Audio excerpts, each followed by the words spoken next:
edges are worn, my steel runs thin. It's been way too long since I felt your kiss. The cold is overtaking me. You know it's slowly breaking me. You know, when this all began, I thought dealing with the nightmares would be the hardest part. It turns out, nights without dreams are worse.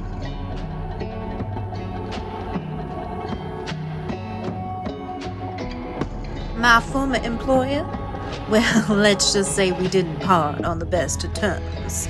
Now I found something new to believe in, a new ethos, if you will. Spend long enough in the shadows, you can forget what the sun feels like.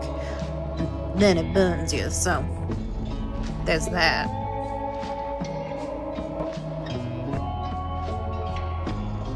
I've had the blood of others on my hands for as long as I can remember. So maybe it's a sort of poetic justice then that my own blood is betraying me from within. Maybe there's something out there for me. A cure, perhaps? Maybe not. One certainty that I live with is that one way or another, the bleeding always stops. I find myself on the frontier, with no history, nor memory. As an act of chance or providence, I was found abandoned in a box by this crew, and now I run with them. Mainly because I have no other place to go, and maybe they can help this construct find answers to her missing past. My name is Roisin. I am a scion of the Burgers. This world is dark and violent. It's deadly, unforgiving in places. I like to see the light in that world, the bright spots. And when I don't, I add glitter or sparkles.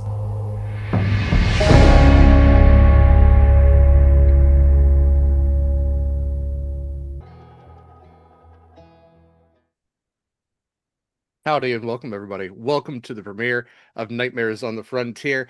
I am Derek Sword, is he, him pronouns. I'm not your GM for this game, but I'll do all the channel stuff at the top before I hand it off to the lovely Val, who is our beautiful, wonderful, perfect GM for this game. I say all that, hoping not that my character will not be hurt, but in hopes that he will be hurt a lot.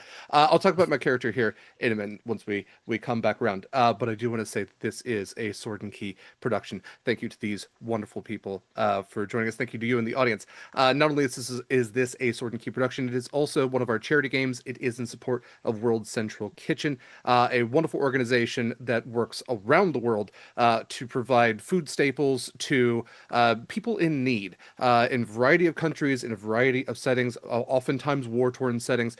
They've been doing a lot of really important work in Gaza, so your donations go towards a great cause and can impact our game with a number of incentives. So check out the Tiltify link if you are looking to support that great cause.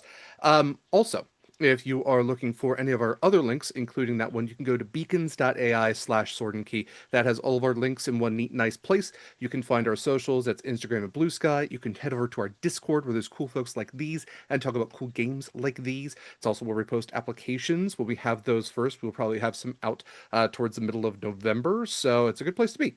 Also on Beacons, you can find links to some of our other charitable organizations, just in case you are looking to spread the love, like Cain Campaigns for Independence, Trans Lifeline, and Palestinian Children's Relief Fund. We also have discount codes for some of our affiliates. So if you're looking to treat yourself a little bit, discount codes like for Eldritch Foundry.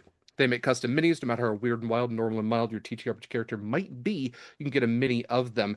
Use code Sword and Key for 10% off your first purchase. Or if you are in the habit of 3D printing things and like STL licenses, you can use our affiliate link for a 3-month subscription for only $19.99 for unlimited STL models. It's a pretty good deal.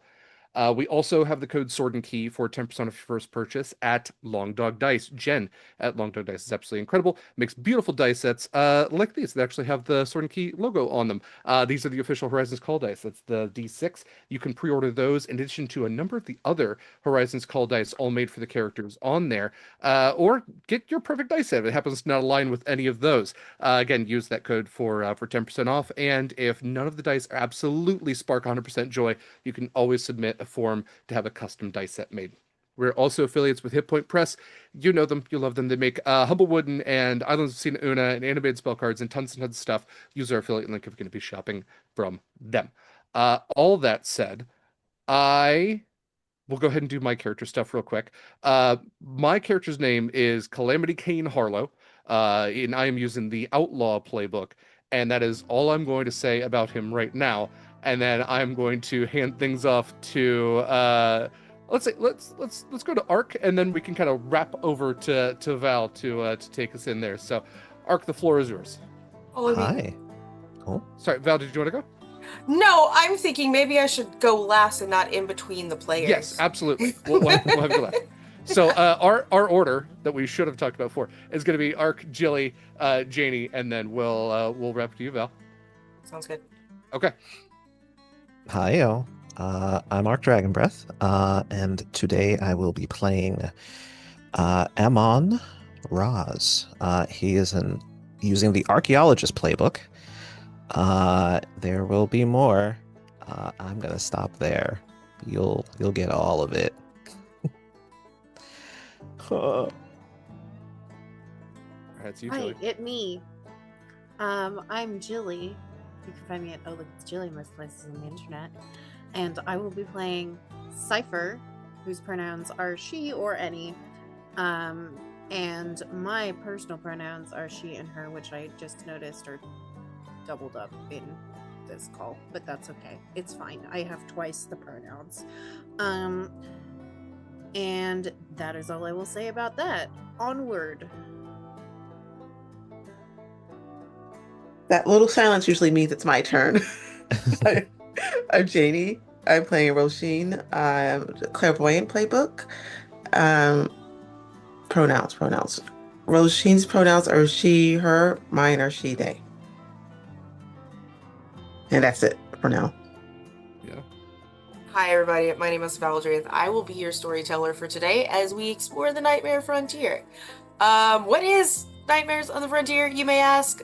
It's just a little at-home project that my personal at-home table game master, Jeremy Stedman, had just created because we like westerns and fantasies and eldritch horrors and decided, and Blades in the Dark, and so we made this.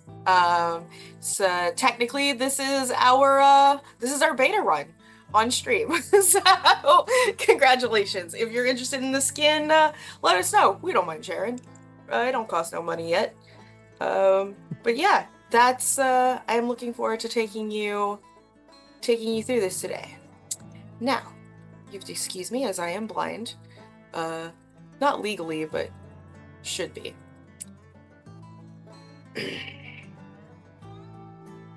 What does the center of the universe look like? What world would it house where the bang was big? How does the first world stretch into the cosmos, weaving its roots and connecting all of it, feeding off of it?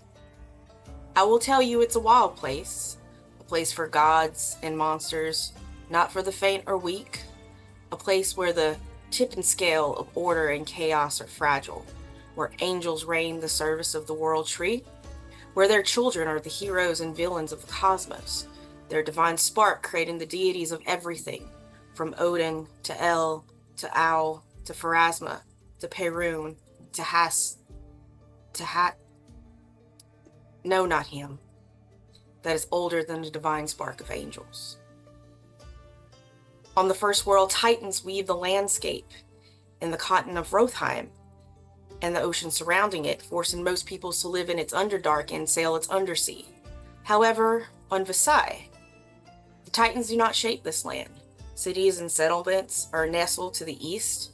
A Nephilim, the god king, reigns as an immortal to the people of this land, the head figure of his own religion known as the Solarians. The grand city of Blackstone sets itself up as the economic center of this land, a city on the edge of the Nightmare Frontier, a dangerous land, an old land that few dare to venture on, but those that do find their rewards mostly worth their efforts, sometimes at the price of their own sanity. Blackstone is a city that thrives on the exploitation. exploitation of the people, exploitation of the land. How long will this rape of the world endure? Especially when a plague sits in the wombs of those capable of birthing children. The angel Saldaphon, denying new life to the peoples of the first world. Order seems to be giving way to chaos as the greed that festers in Blackstone has only become more prominent, violent. Determined to survive the new shift and change that is on Yggdrasil, or to ensure it, and it only finds comfort when Ragnarok sinks its teeth once again, shifting balance. The four of you are a product, an enabler of this exploitive system that Blackstone has created. Clan of unscrupulous folks from all walks of life working with one another to get their slice of the pie. You specifically specialize in the exploitation of magical artifacts, secrets found on the Nightmare Frontier and beyond. Not that you have ever made it beyond. Led by a man known as Corin, who affectionately calls you his Little Legionnaires, despite the fact that it's not your title. You're actually not on the job right now. It's a typical day in Blackstone as a spotlight falls onto this crew, like a herald watching and evaluating your mirth. That spotlight first goes on to a man of science, an academic. Amon, what does this day look like?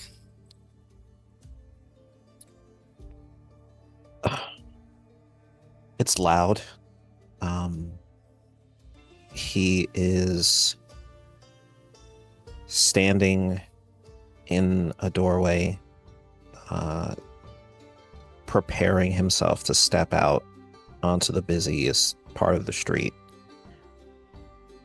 And he's just counting up from 1 to 2, all the way to 10. And he's counting backwards from 10 to 9, all the way back to 1. And he steps out onto the street.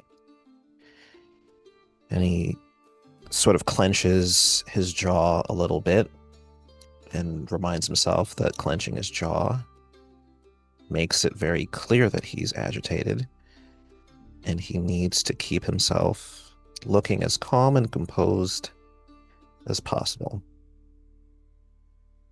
And he takes a few steps out onto the street and adjusts the bag on his shoulder, carrying some of his equipment, some of his archaeological equipment. Far less than what he normally carries when he's doing his business. It's just a few things that he needs, mostly notes this time. And as he shifts his bag on his left shoulder, he tries to ignore the weight on his right shoulder. And he pointedly does not look at the creature on his right shoulder, wearing the face of an eye. For now. And he just starts walking down the street, just practicing being around people. And he just walks slowly. Hey. You see that one? You see that one over there? It looks like he's eaten. It looks like he's eaten a little bit more than he should have today. Do you think we could just No. take him back? Oh, come on. No. Come on. No. But he's so juicy. I bet he's got I bet his life force is just... I bet it's his and he needs it right now. Mm. Does he really? Look, he is an epitome of greed, just like the rest of the city. How much does he need? Maybe just a little bit. And you feel like its finger, like in your ear, just kind of digging around. Carl, we talked about this. Hold up, you've got something in there. It can stay there. No, I don't need it out right now. Okay. I'm done. And Ammon looks around to see if there are any people who are watching. And he sort of braces to see if anyone's watching too closely. You know, Blackstone's a weird place, right? It's essentially a weird Wild West fantasy town. So it's not really that weird for you to have a nocturnal primate on your shoulder. To a lot of these people, even one that might talk, even though the looks that you're probably getting from folks is that they see this little critter on your shoulder, they see Carl, but all they hear is like, yeah, yeah. Whereas you hear words, and you thus respond with words. So any look that you get is like, he speaks with the thing. But it's a passing glance. It's not anything that is that lingers on you. The city is busy. It's probably somewhere in the afternoon. People are in their stagecoaches, on their terror birds, moving around goats, trading, going about their business, minding their business, because there's always business to be done in Blackstone. What business is yours today, Amon? Right now, his business is getting something to eat. He is specifically looking for a place that is got a few patrons, not too many, in case Carl can't behave himself. But he's been told that he needs to get out more. That it's not okay for him to lock himself in his room, certainly not with his current companion. And so he's trying to acclimate himself to being around people, and he's hoping just a simple lunch, something to eat. Just got to get through that, and then he can go back and he can hole up and read some more of his notes later. Ironically, that's also what Carl was trying to get you to do. Apparently, that is not on the menu today, however. So, what do you feel would be on your menu for lunch today? What are you feeling? Are you the type to go find somewhere to sit? Or are you the type to go find a food cart and take and return to your dwelling? He is 100% the kind to grab some food and head back, but he's specifically looking to sit and eat today. Because he's been, the last couple times that he's come back out this way, he's specifically gotten his food and went back to his room, and so he's been working up the courage to stay and eat with other people. So he's looking for something, nothing too heavy, nothing to get on his shirt, which is, he's wearing a blue shirt, a brown vest. He does have a jacket over his pretty basic looking suit. Looks definitely more like an academic than otherwise. Certainly not the kind of academic who would be dealing with living creatures. But he left it back at home in case something gets on it. And he just wants to get something simple, ideally something that's not going to be no soup or stew. He's going to try and avoid spills, and he just wants to be as normal about his meal as he can be. As you sort of turn the corner and go to the more of the social district that is here in Blackstone, close to your home, or your hideout. I'm not really sure what you walked out of. Did you walk out of your home or your hideout? The hideout. The hideout. The hideout. There is a place that's kind of in between and both simple. It's a food stand that sort of doubles as like almost like a cantina in a sense, where you have like an awning that comes over. The kitchen is inside, but all of the seating is outside. It's You go to the counter to order, and you sit down, and it's brought to you sort of ordeal. Like nobody comes to you to take your order, so to speak. And this particular little cantina is just meat sticks. That's the name of it, meat sticks.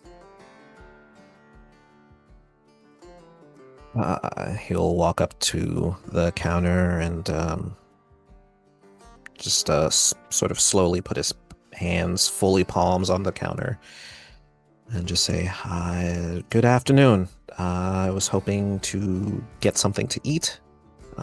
Meat sticks would probably be great." The person at the counter, who's both the chef and owner, turns around. He's a broad fella with his apron over what's essentially just a white tank top and linen pants. Turns to you. His gut is legendary and it's filled with love of his own creations. And when he smiles at you, you see that sort of fang in it that indicates that he could be a lycanthrope even. He's got like this fluffiness to his ears, these greenish yellow eyes that have a slit to them. And he smirks at you and he goes, "Sorry, I'm all out of sticks on meat. I mean meat on sticks." And it's maybe not clear to you, but he's having a laugh. Yeah. Oh, okay. I'm sorry. Do you have any other types of food available still? Son, I was kidding. Oh, I'm Bye. sorry. I love you. It's my husband. He's leaving.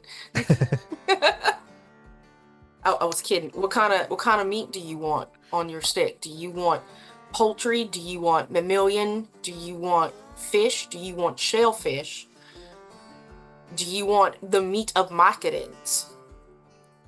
Ooh, I could also do a special where we take this sausage and we put it on the stick and then we bat it in flour and we just fry it up and we give it to you with either mustard or mayonnaise. I will. Called a pronto. I will take the poultry, and I'll try the fried meat stick. I won't do the sauce. I just got my. You don't want sauce on it. I have. I can't sell it to you without sauce. Okay. Then I'll do the Mike and it instead. All right. Please. You want just macadams and poultry? Yes, please. Did you want turkey, terror bird, chicken, pigeon, dove, falcon, any seagull, albatross? Okay.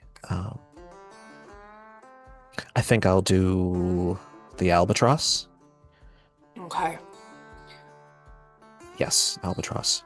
It's a bit gamey, but and no sauce, you said? No sauce. What do you want for your seasonings then?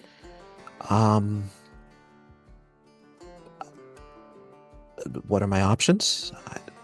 You can get red pepper, black pepper, white pepper, onion powder, garlic powder, and he just keeps going. Like I would say I would say that you look as though you're a very, very good cook, and I am trying to expand my palate. So if there is some sort of a chef's special, I will take the chef's special. Any known allergens? None right now. No. Okay. How would you like your poultry cooked? I would like it cooked very well. That's right. You seem like you're not one that can stomach salmonella. I can. It's fine. That is to be applauded. A good constitution is important in What this about day your and little age. guy right there? Does he want Please any? do Does not. he? Please don't. Because I also I- can give him some grasshoppers on a stick if he wants. He looks like he's the grasshopper in type. His diet is very different from mine, and I think it would be good if we don't feed him. Actually, Oh, he you're gets a trying little to. bit. I understand. Trying to slim him down a little bit. Me too. When he like pats his belly, I understand. Clearly I has no intention. he ate recently, and I do believe that if he ate again so soon, it could cause some problems. So I would like to keep him from eating right now. Right. You know, you're so worried about your suit getting sauce on it, but that little guy, like, are you not worried about the mess that he makes? Is that why he's not eating? That is a huge part of the reason why I don't want him eating. No, I do not want to deal with the mess that he makes. Sorry there, feller. Your dad said no. And he goes to cooking. Have a seat and bring it out to you when it's ready. Thank you. Okay. And Amon just kind of coaches himself to his seat and says, "Okay, all right." Okay. I would have loved to have some grasshoppers. I don't think you would have stopped with the grasshoppers. You don't know how to behave yourself. I can behave. I know how to behave. I just actively choose not to. That's worse, Carl. You know that's worse, right?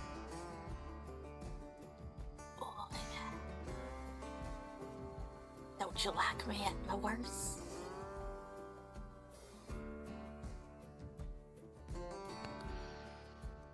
Ammon is not going to answer that question at all.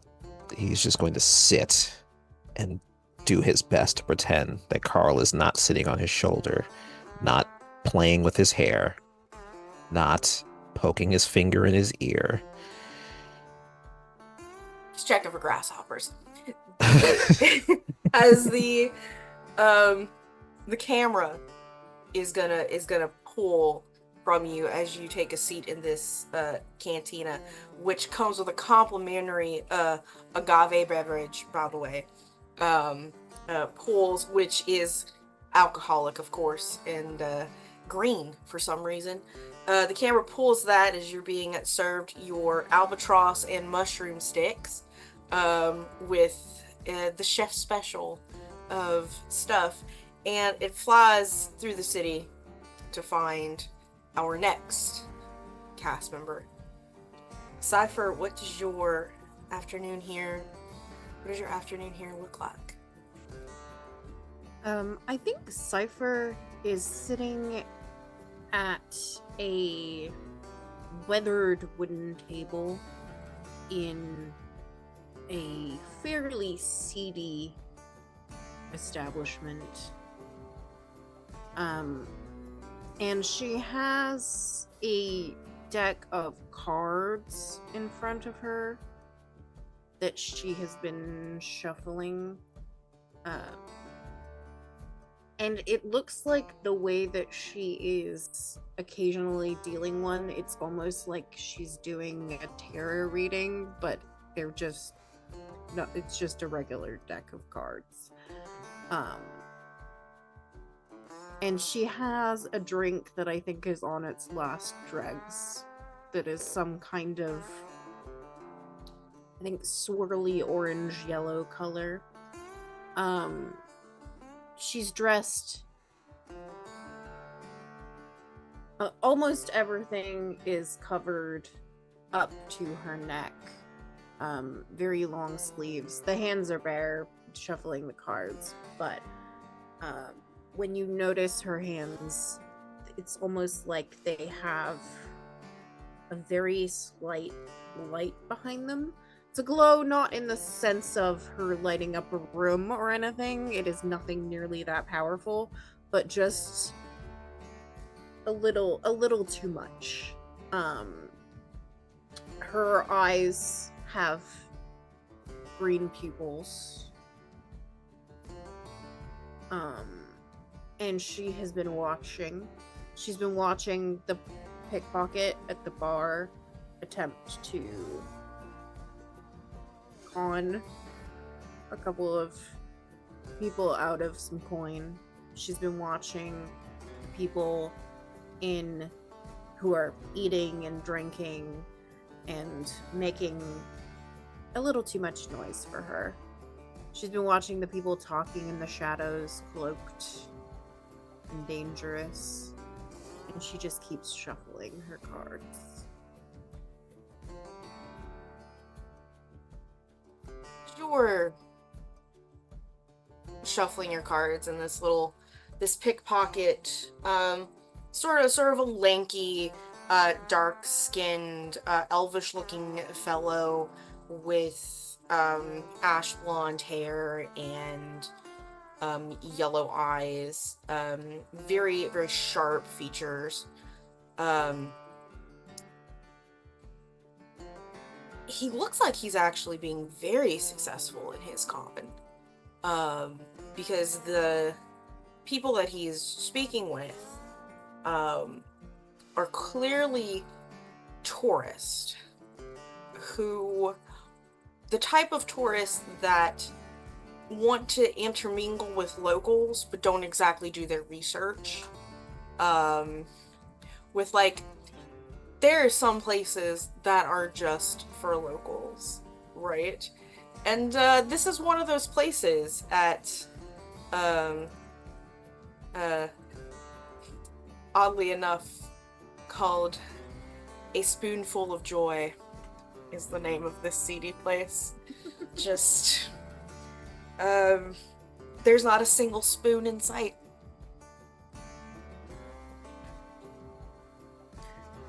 Have you seen this fella here before? I think yes. I think she's been watching as long as we've been in this town. This young enterprising upstart has been trying to improve.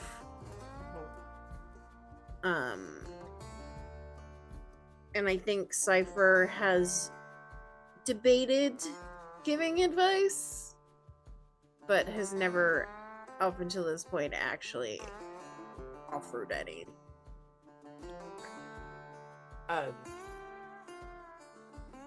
This young Sylvan person, upon successfully picking from this tourist's bag, satchel, their coin purse, just replaces it with an equal amount of heavy purse that is probably full of rocks at this point, or even better, to imitate coin, like metal washers that you would use to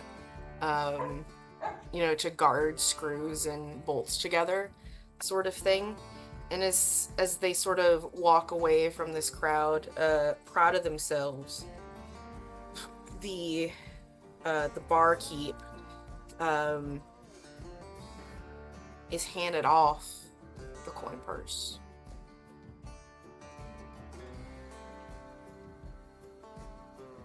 I think Cipher hasn't seen that part before.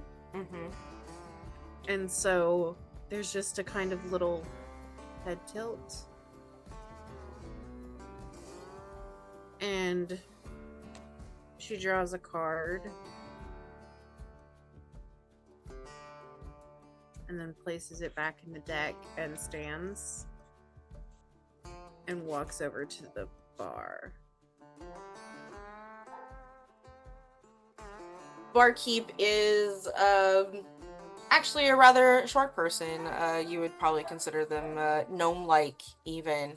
They have a ladder or step ladder in several different places of the bar that they climb to meet at the eye level, at the very least, of their clientele whenever they come. You know her as, her name is Chrysanthemum, or that's what she calls herself, at least. And she sort of hops up and climbs, and she's like, Cipher, you want you another? Always. Always. Oh, well. It's always a pleasure to serve you here. Are you planning on playing anything with those cards today? Making any bets with anyone? Maybe perhaps. We'll see who shows up. Gotta be the right folks, you know? Because you do know that any money made in my establishment, no matter what the price, is a 15% cut to me, right? Yeah. That's why I don't play here much. I think that business model's... Well, I mean, if a bard was tooting his horn on my stage, like I give him the space to do it.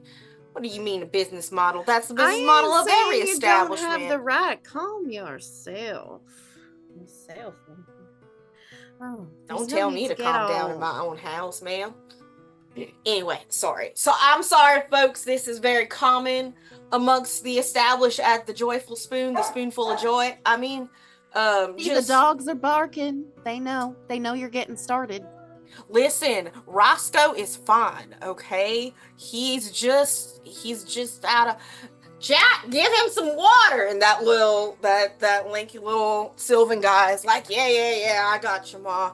And, like, Roscoe ain't the problem here. What is the problem? First of all, you got a problem with my house? I ain't got a problem with your house. I got a problem with the technique that your subcontractors are using. Didn't we just have this spiel about this is the technique that all subcontractors of all establishments use? I'm just saying, I've been here for months. I ain't never seen that kid lift anything worth more than a few gold.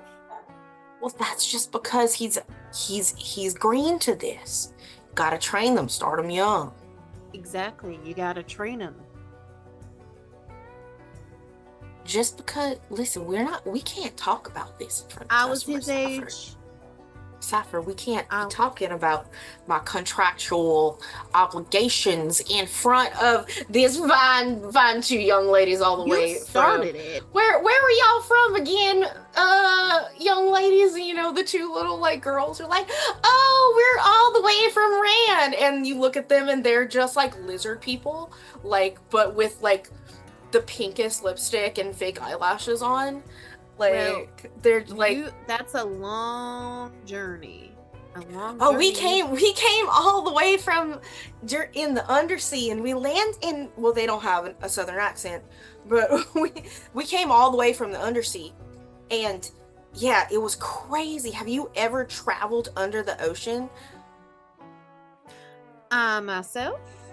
Oh, yeah. I prefer a little more of a... I prefer a little more air in my life. So you've never been to Rothheim, because you can't get there by air. You can't, unless you're a dragon. Yeah, are you a dragon? Oh, some might say. Oh, maybe we should introduce her to our dragon friend. Yeah, we can introduce. No, you know, it's fine. It's fine. We gotta go. Yeah, actually, we have an appointment to make. You got not an appointment. It's just. Friend? Oh, there's dragons everywhere in Rothheim. Yeah. My goodness, maybe I will have to journey there. Now, you all take care. There's all kinds of seedy business in this town, and I wouldn't want your purses to find their way into the hands of someone who would do something unscrupulous with them. Hold on a second.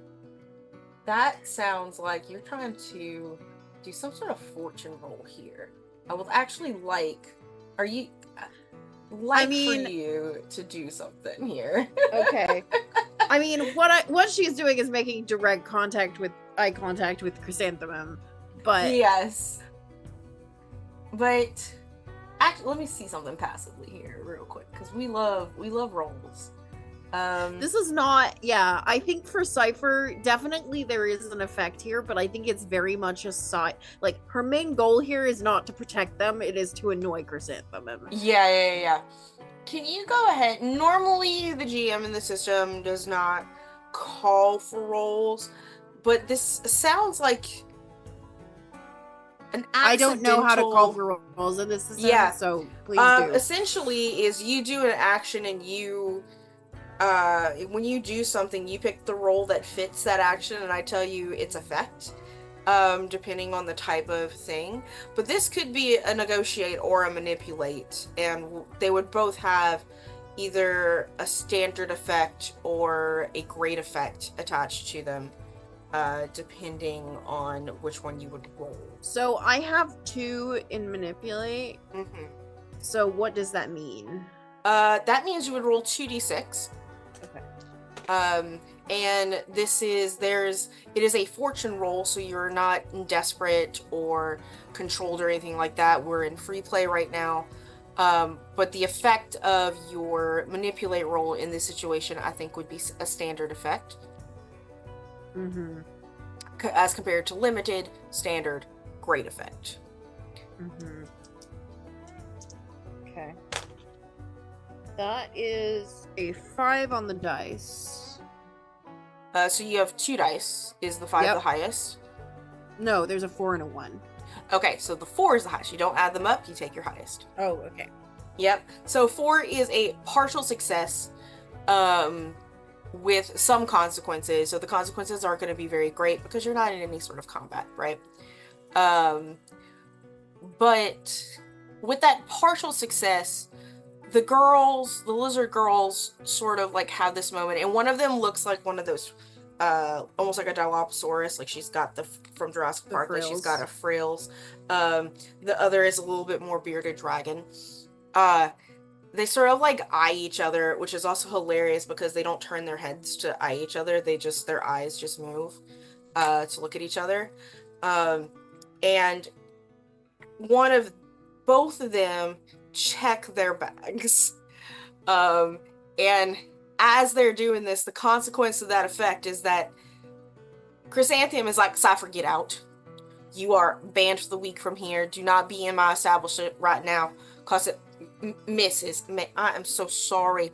This woman is bothering. Oh, okay. She is bothering. Get out right now before I make Roscoe take you out.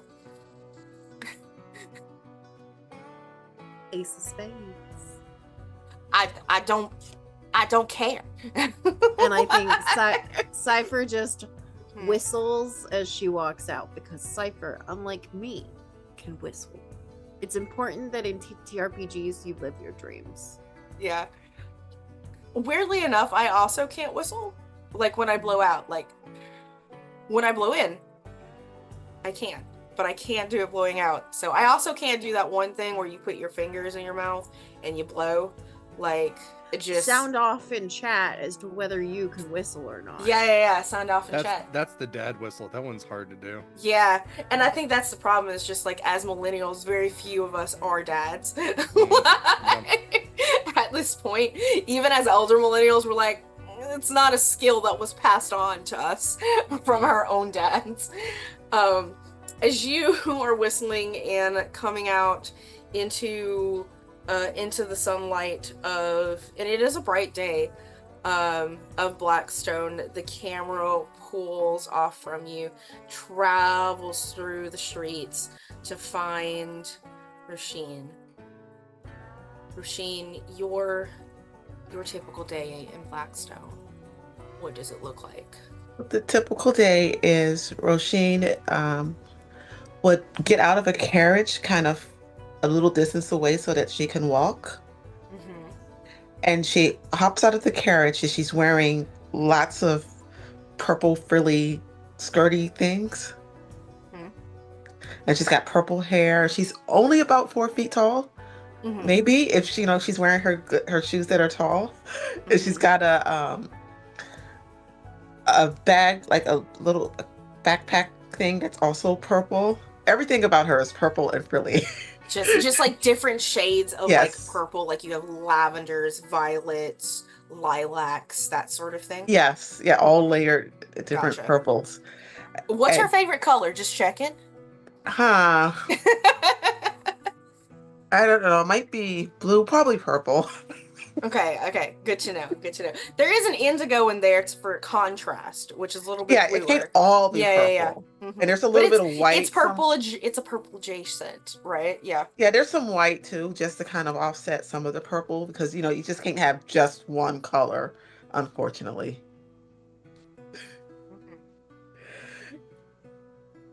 The carriage that you're being pulled by is pulled by two large, very fluffy feathered, yellowed terror birds. They look a little bit different than the wild ones. They have like softer, kinder features to them than the And ones you might find on the well, huh? she would have put a purple gem on their saddle or whatever you call On it. their saddle, which is hilarious because this one isn't technically yours. This is No. basically an Uber in the city that you spent your coin on to look spectacular coming out of. That being said, the coach appreciates you dousing his birds in gem and jewelry, given one of they're incredibly tall, like they're 10 feet high, like the size of ostriches, right? And they keep that yellow color, like almost like chicks have, and a little bit of the fluff, because this is like what domestication sort of does to animals, right? But they're still not there. I don't want to get sued. Sort of thing. And, they do sort of look, one of the birds, the one that you gifted a gem, just sort of like perks up a little bit and is, clang, super happily. Let's see, the purpose of my bag is it's tall. I can stand on it to get a few inches taller so I can do more stuff. It doubles as a stepladder, your bag. Yes. Like so it has a solid frame to it. I am mad great. Legally distinct custom axe speaks, exactly. So it's super happy with its little gift and tip, though you will see that the coach, as you were getting off, kind of does like take like a stick with a little pincher to sort of, because he's assuming that has value, so he's gonna take it for himself. Where did you get off of? I got off about a 5-minute walk away from where the main road is. Mm-hmm. Okay. Because I don't want to be looking like I'm too fancy, even though clearly I'm in all of this purple and ruffles. But in my mind, if I'm walking, I look like a normal, ordinary person. Of course. You look absolutely do not stand out like a sore thumb as you why have you gotten out? Where are you heading? Who are you seeing? Yeah, I am going to the store to buy some candy. Candy? Yes. Chocolates or the fruititious type? Yes. Yes. So you're going to a confectionery. Yes. This confectionery that you're going to is one that you are familiar with. It has recently reopened. The owner had gone missing on the frontier about 4 months ago, and had been, in a sense, in the care of healers when their body was found. You've known this person for years, maybe even childhood, sort of thing. Whether y'all born in Blackstone and grew up here, or traveled here together, like the two of you know each other I believe that their name is, if I'm not mistaken, well, Salmagandi, or Sal, as you know them. So when you go into this confectionery, the candies, the chocolates, even the little baked goods, they're all for this reopening. There's some uncanniness to it, as if someone who didn't have the skills to make these made them from someone else's memory that did have the skills to make these. They all look phenomenal and fantastic, but you with your clairvoyance, it's just not quite what Sal would have done. And speaking of Sal, like you, is probably around 4 feet tall, has short cropped, almost like a buzz cut, white hair to the scalp, but with little white curly tendrils that sort of fall at the temples, with a short baby bang, and then like into like a ponytail, and then the rest buzzed, right? Looks at you, so excited to see that you have come to their grand reopening. And they look at you with eyes a little too wide, a mouth and a smile that spreads a little too far across their face.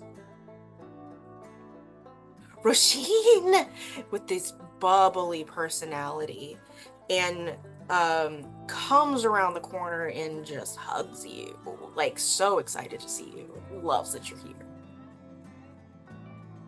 Roisin will hug her and so Sal, good to see you.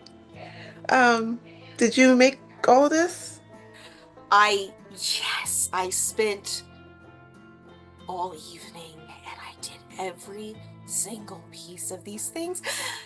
And guess what? I even made your favorite. And I made it last so that it would be perfect and fresh and warm and gooey for you. Look at this. And like she sort of brings out these, what would your favorite confectionery be? Probably be like chocolate filled with something that they fill chocolate with. with Probably wild blackberry. Okay, yeah. Yeah, I would imagine. And there's like this chocolate covered, like wild blackberry, dark chocolate confectionaries that have little a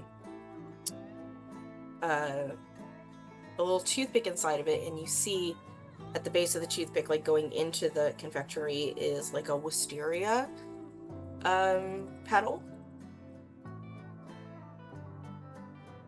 I was like, look, isn't it just exactly like you remember? You did a great job. Looks like it's going to taste great. Taste it. Taste it. What? Have it. I think that Roisin is going to be very tentative about tasting it, but have a smile anyway. You taste it, and it tastes like chocolate and blackberry, you know, but again, just like everything about this, it's like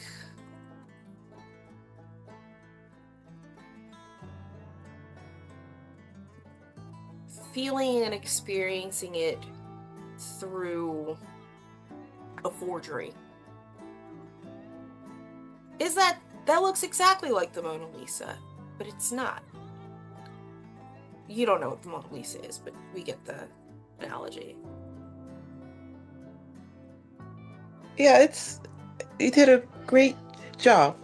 It's just slightly different. These are all for you, and just shoves the tray like into your being. Take all of them. You don't have to pay for it. You never have to pay for anything when you come here. You know that, right? Yeah, yeah. And she's gonna put them into her bag, but kind of give Sal a not suspicious look, but trying to kind of a more worried. What's that look for, Roisin? Oh no, it's this all no, this is all really great, but it's not quite the same. Her pupils dilate. No, it's great. I love it. This is perfect. This is what I came to town Takes a for. step back. I suppose I have some work to do. And when they walk away from you, for those of us who like understand like film and animation and stuff like that, it's like as they walk away, like turn to walk from you to go back to the counter, you only see the keyframes of the movement, and the in-betweens are not there.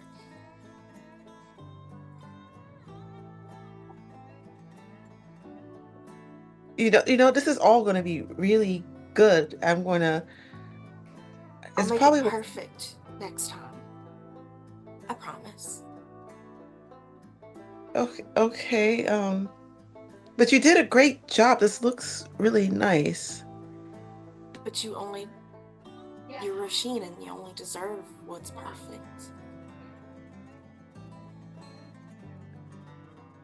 Yeah, it's great. Thank you. Come again. Thank you. Yeah, I'll be back here like I always am.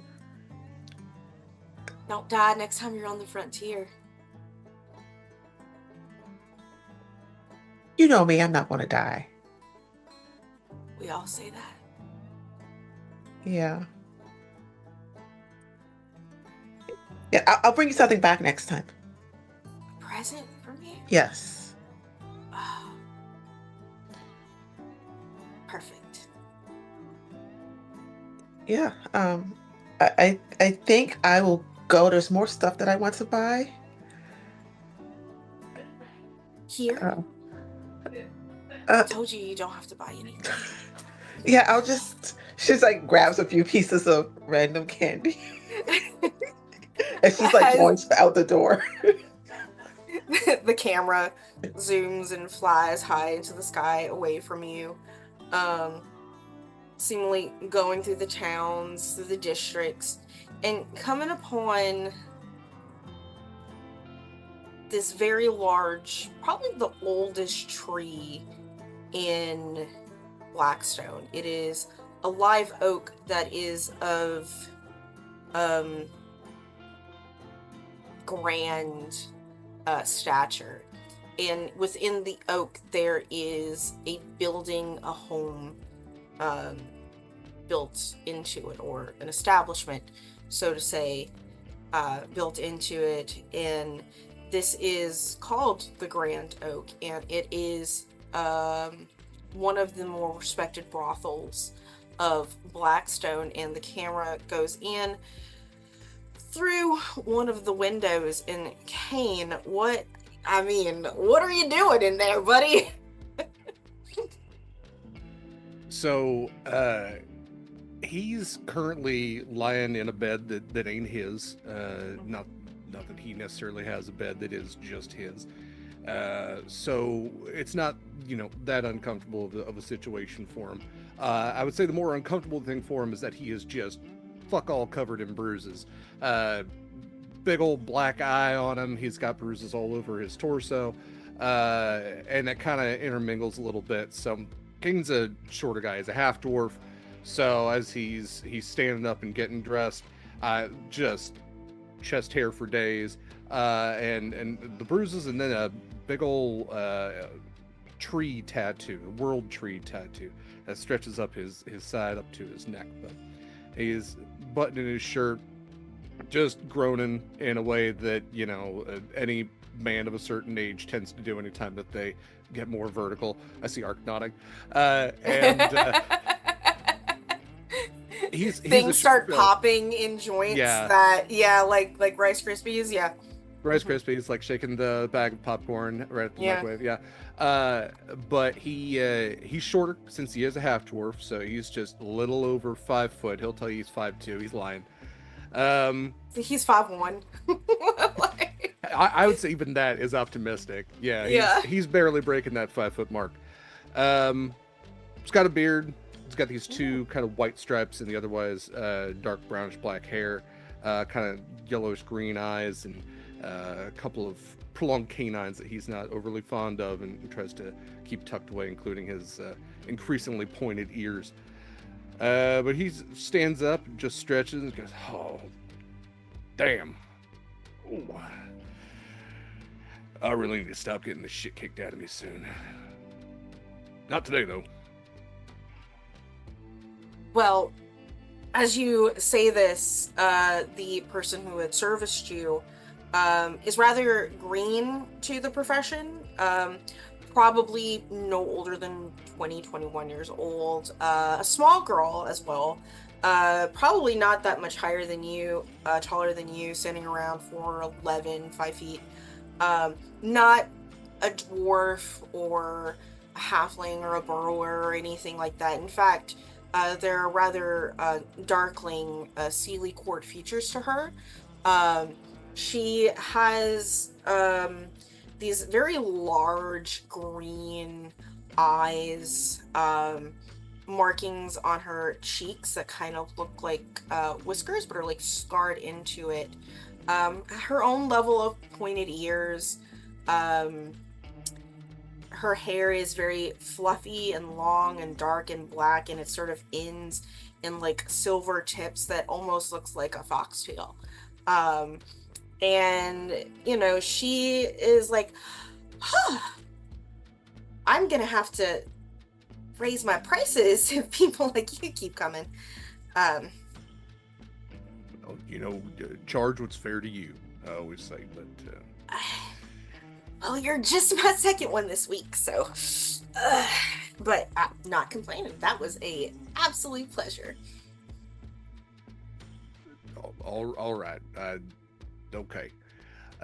He slides on his shoulder holster, which has a pistol in one end and a kind of tomahawk-looking hand axe on the other side. What'd you say your name was again? Oh, you can call me Kuroko. All right. You planning on sticking around town? Yeah, I just came in from Kamiya, and that's quite the journey, let me tell you. Have you ever tried to go around the Nightmare Frontier on the ocean? That's crazy. I really hope they figure out a way to like cross the continent, because coming out, and Kamiya is an island nation that is west of your continent on the other side of the frontier.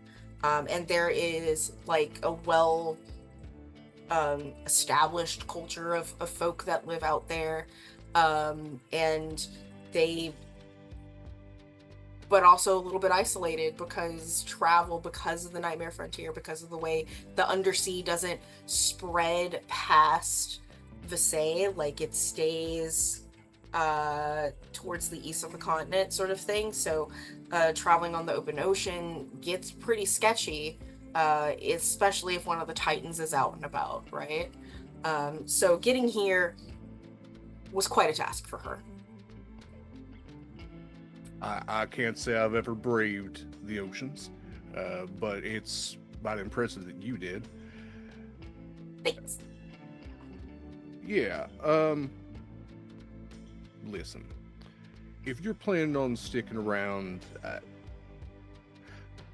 I find myself in certain lines of business from time to time, and I feel like it's important to establish business relationships. So, my name's Cain. if you ever hear about me, no, you didn't. But if you ever hear about anybody else, it's always much appreciated if you happen to see me walking by, if I happen to stop by again on afternoon, evening, or morning, whatever happens to be.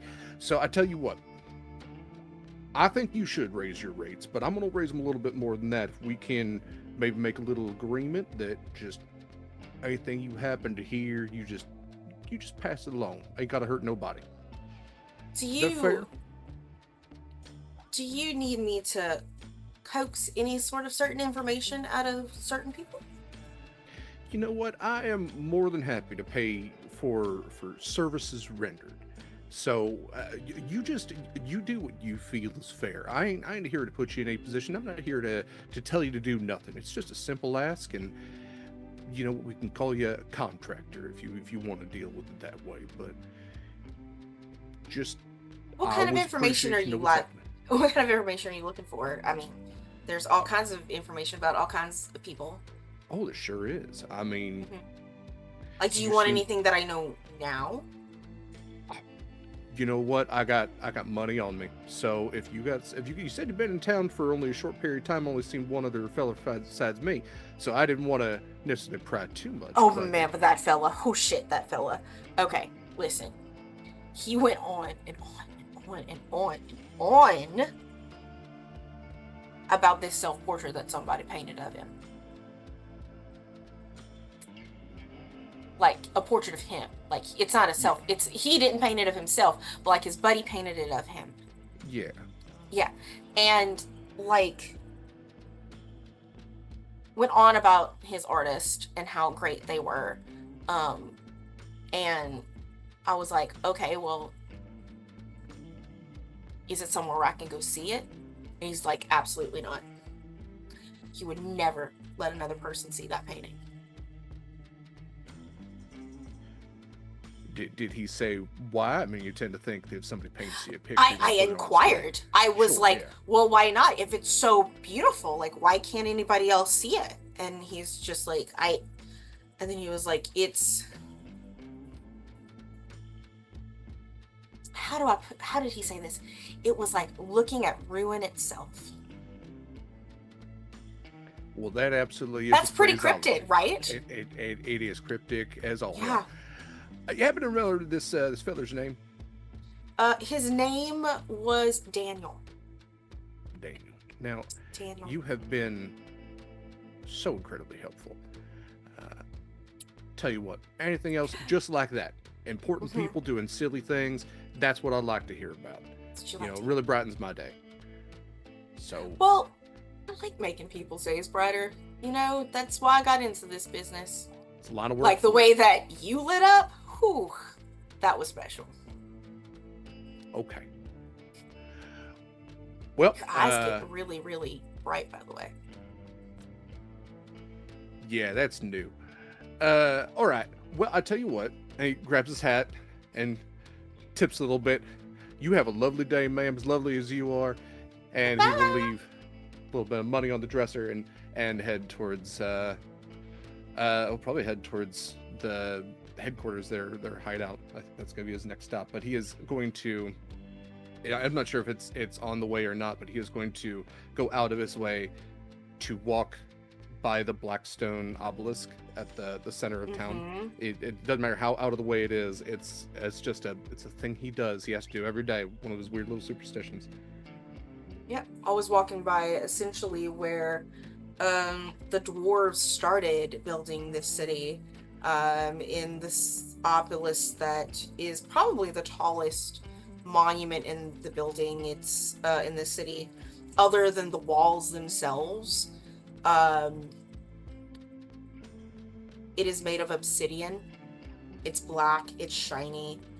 There's nothing particularly carved into it that you can notice or see, but it is a monument testament that is Blackstone because, well, that's what that is. It's a black stone of some sort. Do we consider obsidian stone? It's glass, it's stone, it's made from the earth, it's stone.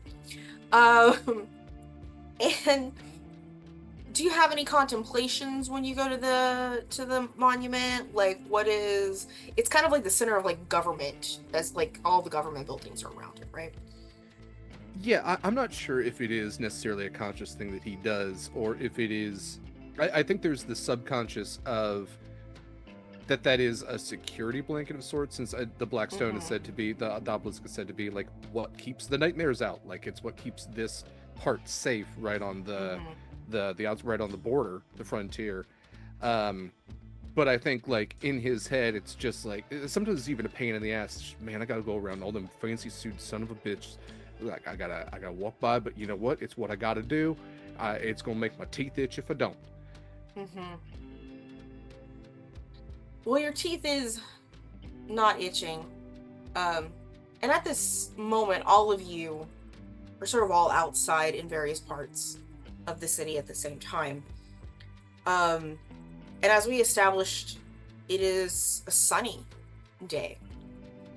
A bright day. It's about probably around 3:30 in the afternoon at this time. Warm even.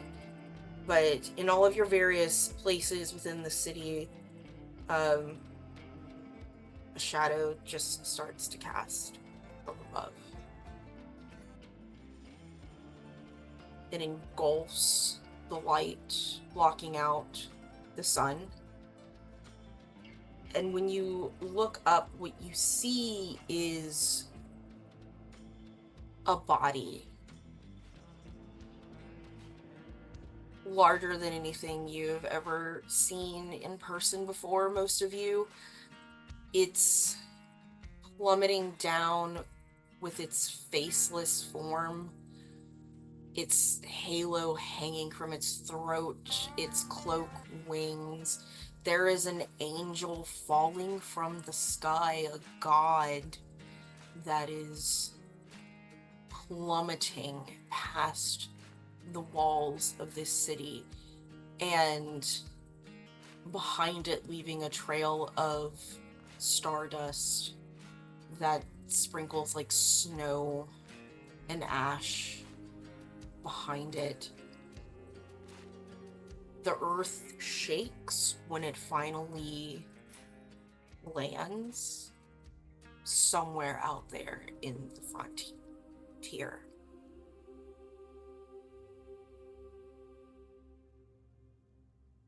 That's where we're going to take a break.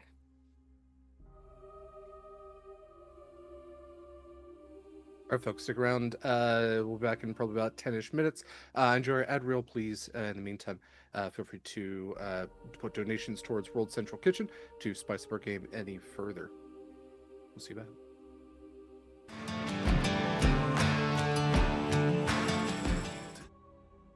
Hi, welcome back. The group of you just saw your first angel fall.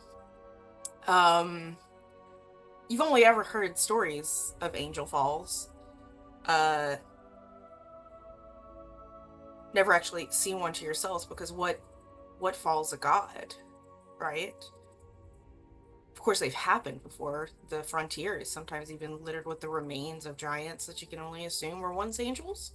But to witness one, boy, that sure is an experience.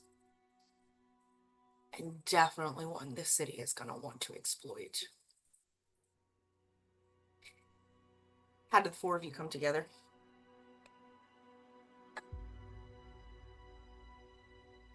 I think Cipher is just outside the bar and watches this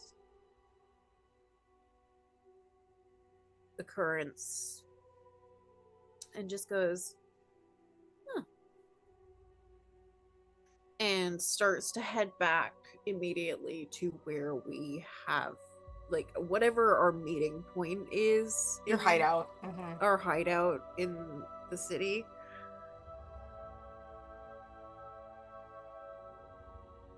Yeah, I think when weird shit happens, that's where we go first.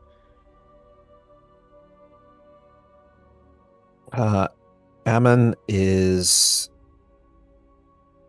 probably almost at the end of the mushroom skewer.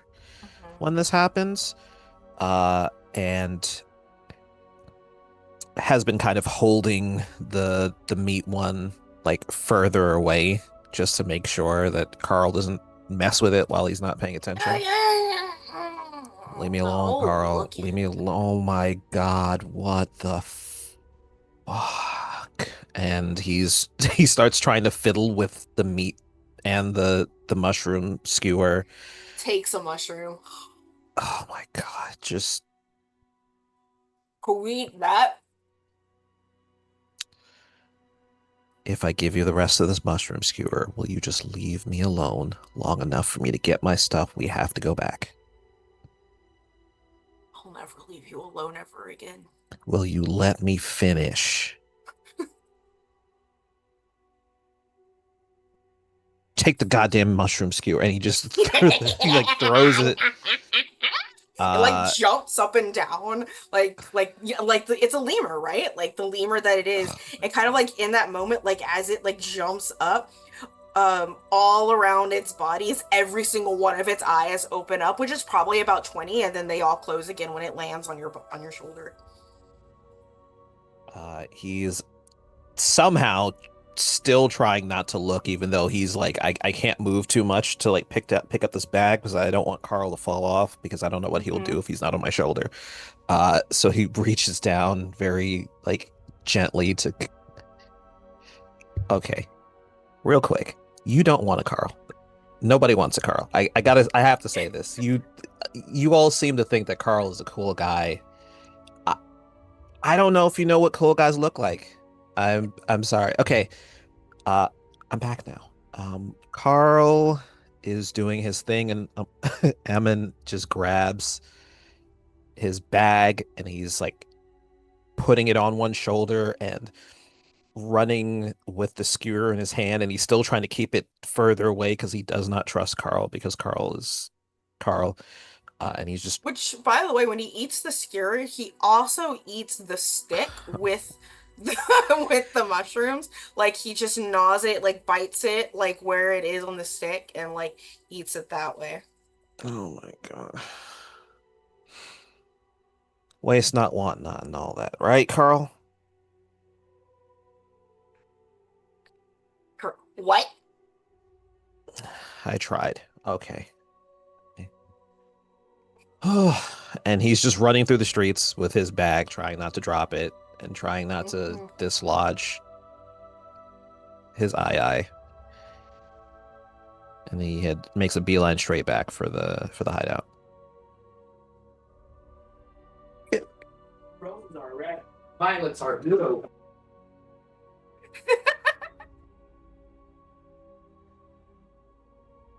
4 o'clock, Mom. What are you talking about? Or it almost is. give it a few minutes. Okay,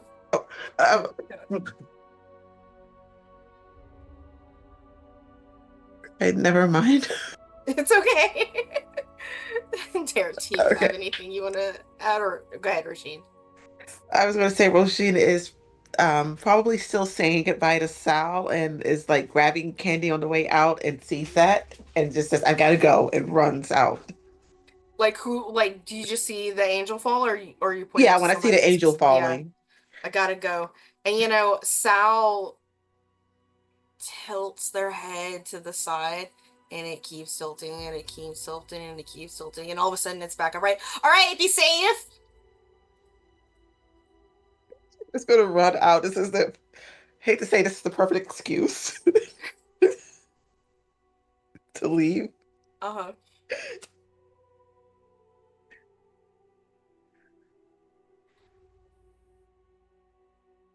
Cain, did you have a reaction turn, or? He was heading towards the Okay. hideout anyway, and I think when he sees that,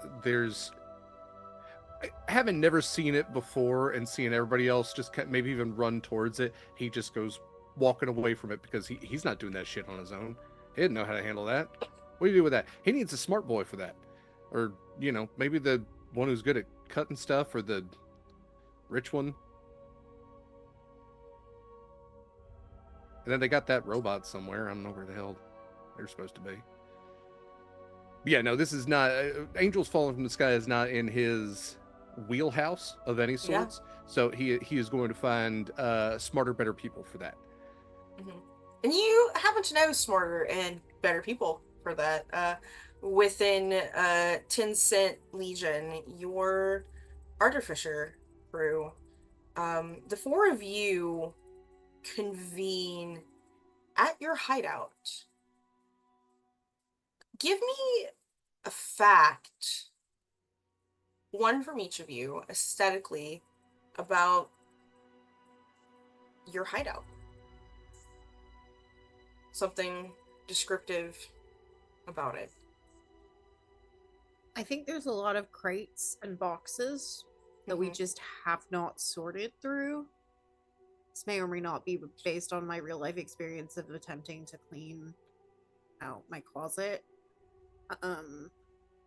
But there's just a lot of things that we have brought in or have been given to us that we just never got around to opening. Is the Ark of the Covenant in one of these? Possibly. We don't know.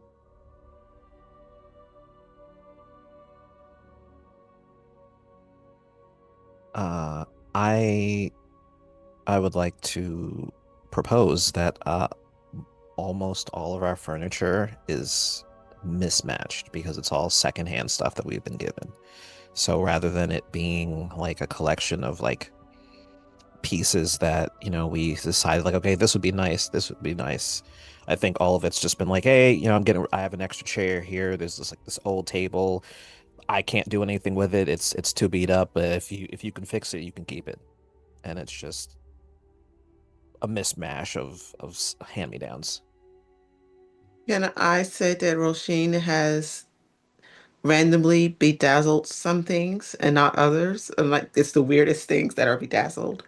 Is it the curtains? Did you bedazzle the curtains? You know what? The curtains are Yeah, bedazzled. the curtains are And bedazzled. and like something else that has no right to be bedazzled, like a I don't know, a butter knife or something. I don't know, Just a something butter really knife. Like some of the A kitchen utensils have, like the cake plate or something, or the pie tray.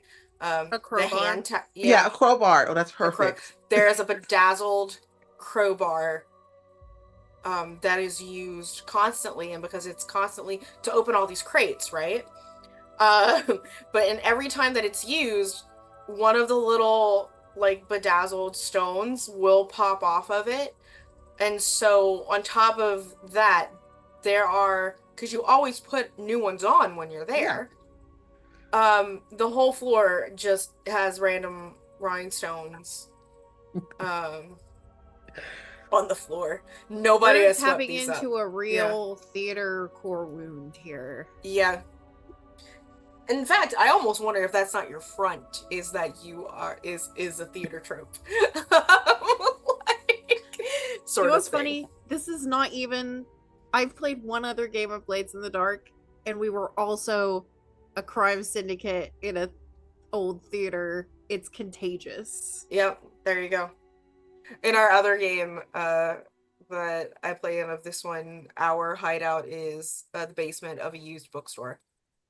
Love that for you. Yeah, it's great. Cool. So I know that we had originally said somewhere between, in the district wise, between North Blackstone and the industrial district. So I think a theater that's right on the edge of that precipice essentially, and maybe closed down because all of that industrial district like drain off. Like Yeah. sometimes it's there's like clouds inside the theater for all the steam that's being pumped through. The roof leaks a little bit, but there's absolutely like little bits of everybody's personality in there, in the sense that yeah, we probably have, you know, some level of literature, academic or otherwise, that's stacked in there. There's probably a card game that's been set up on a busted old table where one of the legs is, you know, being held up by, you know, whatever a stack of probably the books. I have to imagine that there's a corner where scratched into the wall it says Carl's Corner, and that's just the corner where he can go sometimes if he needs to, or if we need him to. And then yeah, just little like rhinestones, little bits of bedazzlement, just glint everywhere. And in addition to where we've torn out some of the theater seating and then taken over maybe a couple of the dressing rooms as bedrooms, it's a little rough, It's a little rough. but it's home. Yeah. I imagine when Carl arrives in the hideout with Amon, he's instantly off your shoulder and goes to like his little perch in his corner. And on the way there, picks up like as many pieces of bedazzlement as possible. And then, gets up onto the perch, turns its head, 180 a la the Exodus, and then turns itself upside down and just puts the little bedazzles and sticks them in the corners of his eyes like makeup. I'm pretty.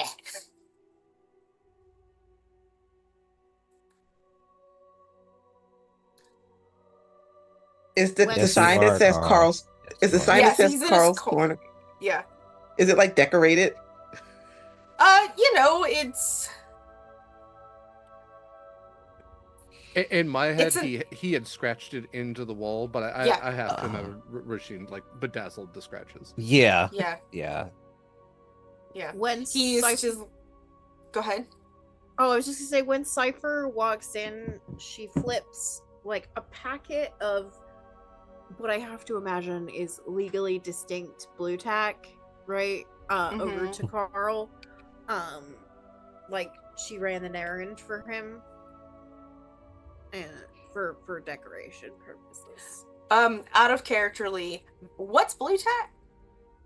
Oh, sorry. It's Yes. like basically little sticky putty that it's Oh, okay. removable from the wall. Mhm. I probably have some around. Actually, I literally have Yeah. some Okay. within. So I know this now. I set. gotcha. He eats it. When you give it to him, doesn't swallow it. Just like uses it as a like chewing gum, and She then doesn't like blink. She just yeah. This is an opportunity for the four of you to interact before anything else happens. If you Cipher, you've got to stop feeding him. But You- he likes it. I He forgot. likes a lot of things. I don't know if any of the things he likes are good. I mean, it's just a little bit of putty. How much harm could it do? Oh. We Did gotta- you We gotta channel his artistic impulses. I have met a few autistic people. That's not autism. That's something else. No. Autistic. Oh, okay. Like like a museum of art. Okay. Look, I don't have the accent. I'm sorry. You know what I mean. I mean, you you know know what what, I Amon, I don't think that's the accent. I think that's just genuine misunderstanding. And not on your part, to be fair. Well, I don't know what you're saying, but I just think that, Carl has had a rough go of it, and I have chocolates. Carl's Carl, eaten do you today. Carl, do you like chocolates? I love chocolate. He's going to say yes. It Now, can just we it understand makes Carl? no. Okay. I'm So sure it Carl just does. screams when you ask if it loves chocolates. It just screams. I think he likes them. How can you tell? I just, I just know. We have a connection. No, you don't. And I'm thankful for that every day. I'm gonna marry her.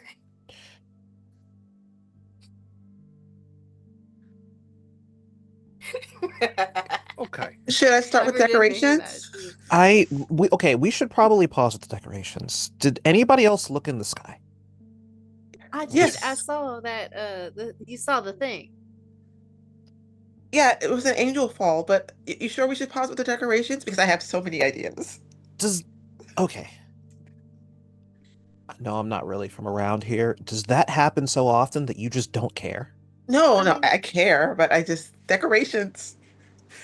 some angels fall, not many, I would say.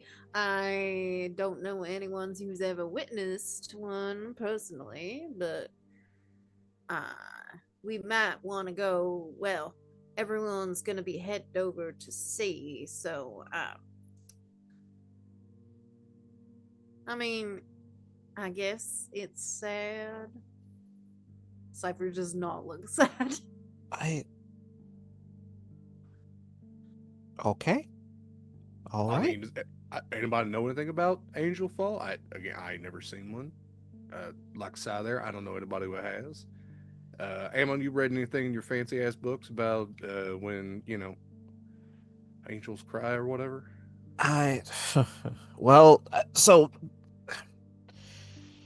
it's not so much. I mean, there are books. Obviously, there are books, but I mean, it's less about the books and more about the discovery. You go into the field and you acquire things, and from that you do research and you can figure out more about the world around you. I just so happen to have never dug up, located, found any of that stuff yet. So are we There are going some in the notes. field? Are we going now? Well, Yeah, I'm sorry, you didn't say money once, so I wasn't listening. What are we doing? I can tell you that there will be money involved if we're able to acquire anything. See, I Yes, heard that part. I like that part. I know you like that part. Kind of like on cue, as y'all are speaking about this, a door swings open dramatically. And before all of you is a tall, androgynous looking man with long, elongated features to everything, a little divine in his own right. You can't tell the difference between his hair and his robes because it all just sort of meshes into one. In it's He's also from Kamiya, and so he has like this dark, shiny hair that in the right kind of light looks like an oil slick. Um, and big brown eyes with beautiful lashes and pale skin that is almost pearlescent. And in the middle of his forehead, he just has like this like diamond right there. And he's like, we're gonna get paid. And this is the founder of your troop, essentially, Corin, your leader. Hi, Corin.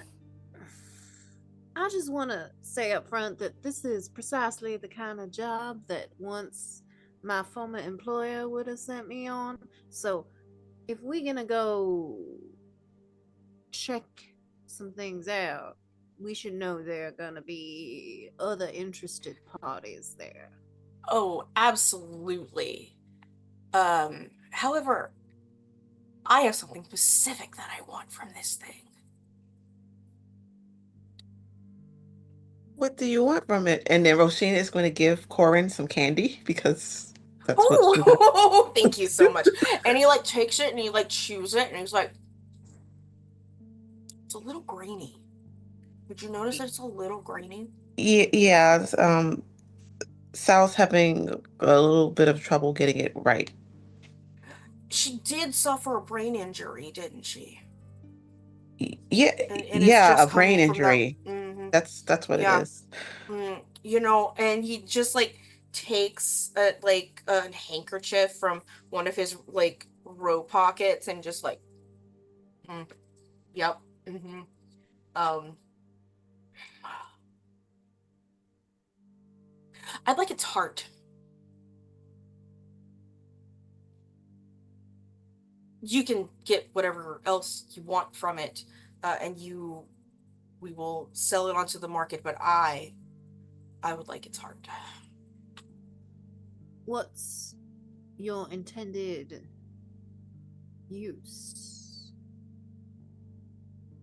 I will pay you 8 coins, and not if you bring it to me.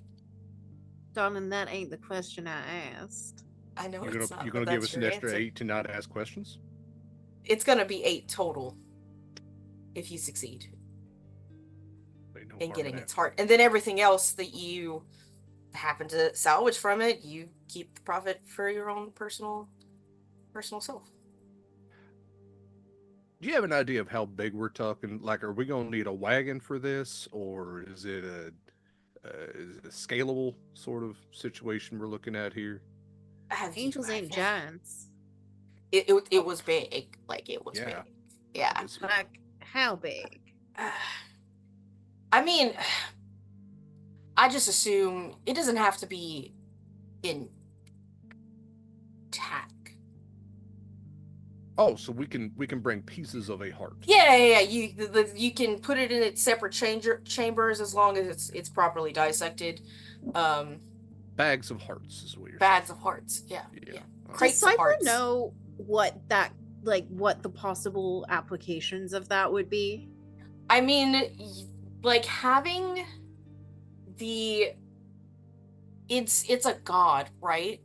And there's gonna be certain aspects of its body that's gonna hold certain sorts of abilities and powers, and this is what gives this thing life. So the life source of a god has multiple uses. I mean, we all know I ain't sentimental when it comes to this kind of thing, but the fact that you're being so dang squirrely about it sure does give me the heebie-jeebies. You're welcome. Corin, you ever seen an angel fall before? Is this new to you too? I am ancient. We are not going to tell anyone that, though.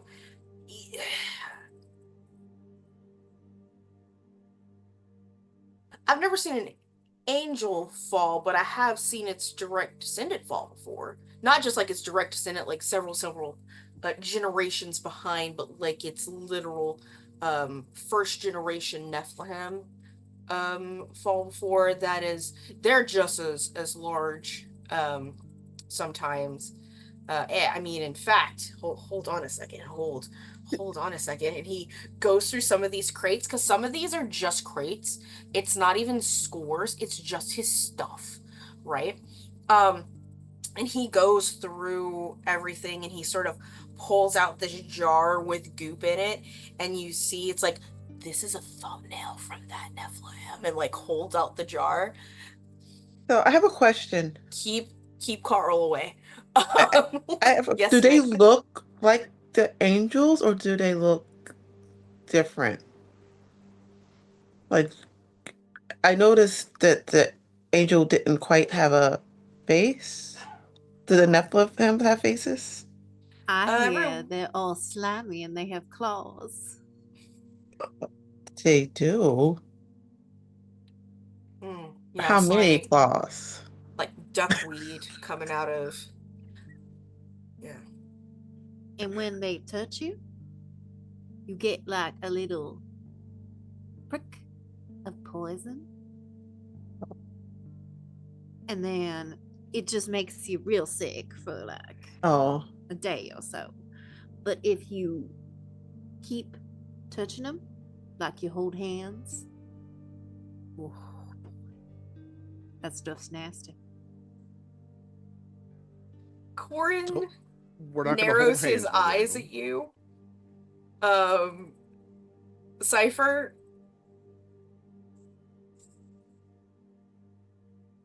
Sorry, something squeaky like a bird sounded in my house. 1 second. How? What have you done? I don't have a bird. Am I hearing your birds? I have no bird. Yeah. I'm My birdless. Yeah. Okay. But he doesn't like say anything to you, because like those descendant from the divine recognize each other as such, right? And unicorns are just kind of another form of Nephilim down the line. But he doesn't say anything, but then looks over at Rasheen. Is like, some of them have faces, and they're really pretty faces. Or weird faces. Unique faces. I've never seen an ugly Nephilim before. Aren't you sweet? But I've never seen an ugly person before, period, because I don't believe anything is ugly. Every one of you are beautiful in your own way. Cipher rolls her eyes. Even Carl? Carl is, and he looks at Carl, who is not upside down anymore in his contortions.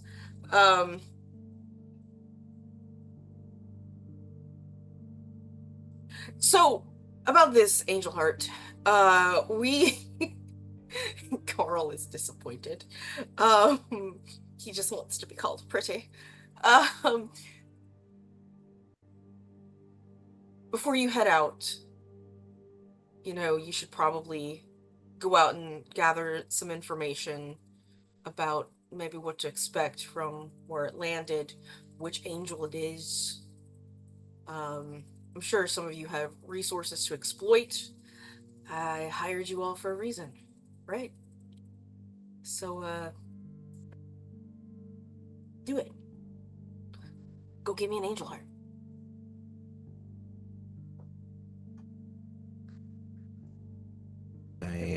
I'm gonna go see a friend of mine. Well, I'll go see somebody. But I want to meet back here in maybe like an hour or two. It could take time. Yeah, go ahead. Yeah, I got to figure out where to get a wagon and probably a hacksaw at this point. Yeah. Because if that's one of the kids' fingernails, I mean, it's gonna be hefty. Yeah, and we're gonna need gloves too, right? Cipher, you said the poison. Oh, I don't know if this specific one is poison. This is an angel. I mean, I certainly think that gloves are advisable either way, because angel blood ain't the kind of thing you want to be messing with in your hair. I have gloves. To get out. I have some gloves, but I don't know if they're the right kind. Probably not the right kind. She pulls out like these lacy gloves with the silky lacy kind of gloves, like these. Those Unless are you're lovely. looking for a dye job, I would look for something a little more disposable. Yeah. Okay, so let's see. We're gonna need a wagon. We're gonna need work gloves. We're probably gonna need something to get into that chest cavity. Yeah, and we're gonna have to make sure that we can stake our claim proper. Ain't nobody gonna mess with us. So, yeah. Anything else? Anything else y'all think of? Fancy boy, anything else you think we're gonna need?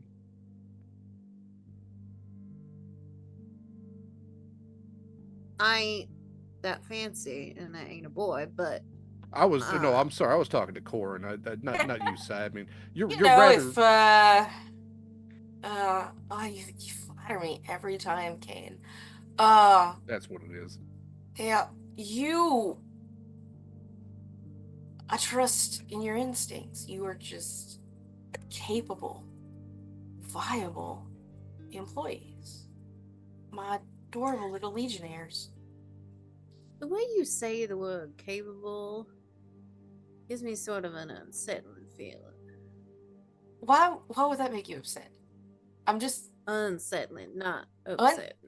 Why would that unsettle you? I don't know, just something about your face. You like my face. You like it. You like my face. Listen, Corin, if we wanted smoke blowing up our ass, we'd go to the Grand Oak, okay? I am the HR. So what we are about to actually enter into, it is what's called the gather information phase. And the way that it works is when you want to know something specific about the fictional world, your character can gather information. This is very specifically, we are gathering this information for a score, right? And the score is this angel. The way that it goes about is you pick a skill to roll, and depending on the success of that skill, of that investigation, we will determine how that scene plays out and what information that you get from there. Everyone is going to get a chance to do that. You, depending on the results, like if you get a critical success, a 6. In fact, let me keep looking in the. We're looking at the. I'm looking at the PDF, the Blades in the Dark PDF specifically, not Nightmares in the Frontier. Cool. Gather information. You get to ask a question, and you ask a question, you make an action roll or a fortune roll, and I have to answer you honestly depending on the question, depending on the result, essentially. And then all of this information goes into your advantage of what's essentially your the roll that you do before going into the action phase or the mission phase. So if anyone has any ideas about what they want to do, on page of the PDF, on page 45, for examples of, there's examples of questions based on the abilities. That being said, the abilities aren't 100% the same as they are on your character sheets because they were a different skin, but you kind of get the idea how it works, sort of thing. I think I know what I want to do. Yeah, let's go. Cipher wants to. Do I know anyone in this city? Kind of what the first thing I thought of to give you the kind of brain place that I'm coming from is I want to find out which angel this is, and I want to do that by going to the person in this city that has like the book of angels that would be, or like a giant scroll that has the person who knows the most about where which angels are currently. They may not know everything, but they know the most that I'm aware of. I assume they don't know where the angel that I particularly first went to them to find out about. They don't probably know a lot about that because I don't know a lot about that, or they haven't told me. But regardless, they are the person that has the angel directory, if you will. Yeah. The directory of deities. Yes. Sort of thing. Yeah, Blackstone, like most cities, like angel worship is not like a central worship. And there are smaller temples to each of the angels. Some of them are dedicated to watchers, some of them are dedicated to archangels, some of them are dedicated to the zodiac. The pantheism that is happening, and not everyone necessarily worships one or the other. Like you could, like, several people worship multiple angels for multiple reasons. So as far as a central place of angel knowledge, probably your best bet is the library. A trip to the library. Yeah. What would you like to roll? I would like to roll. Oh, I truly do not think that it is. Investigate feels like it's not the worst option for this. Investigate is probably the real option. You have a single dice in Investigate from what it looks like. There are ways that you mechanically can add more dice to your pool. One of them is to push yourself. By pushing yourself, you take 2 stress, unless you have a skill that makes it less. You take 2 stress, and you can add another dice. The other is called the Devil's Bargain, or we're just going to call it a Divine Bargain even.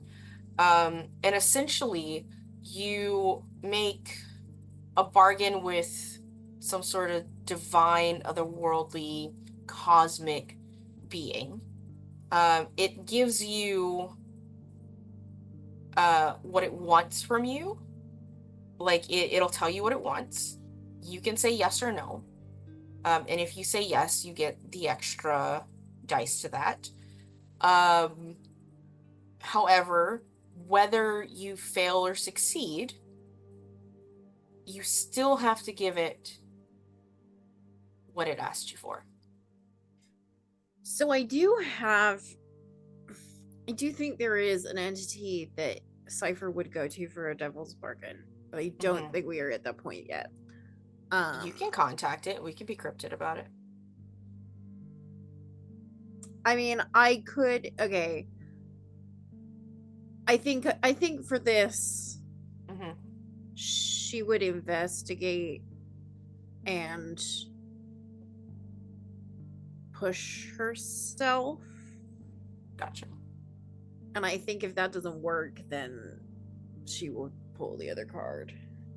Cool. All right. So mark 2 stress on your sheet. Stress is your resource essentially for everything.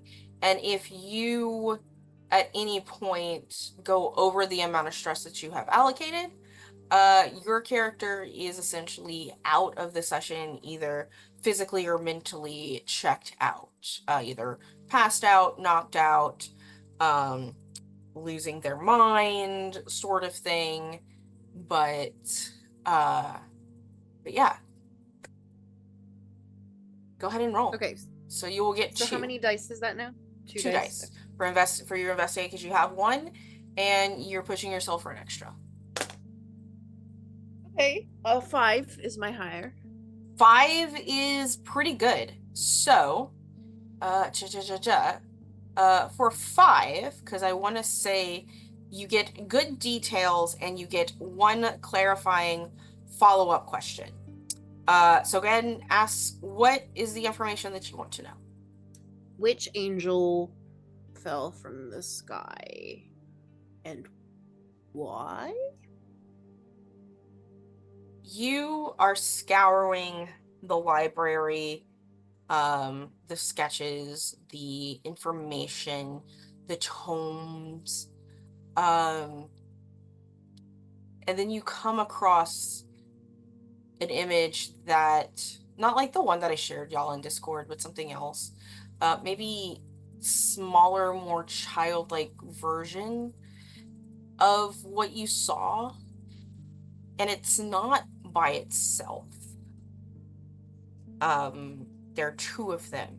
You know, as you see it now, it almost looks like that faceless form, on top of its head, it's like a seed pod.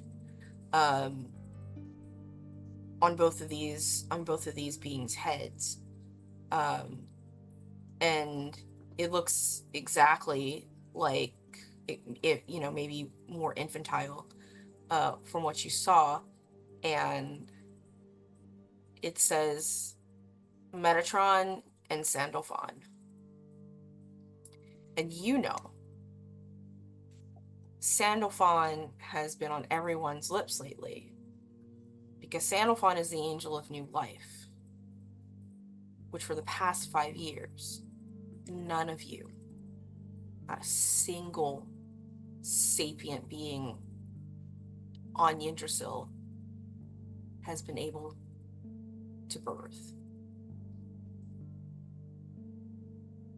You get a follow-up based on that information.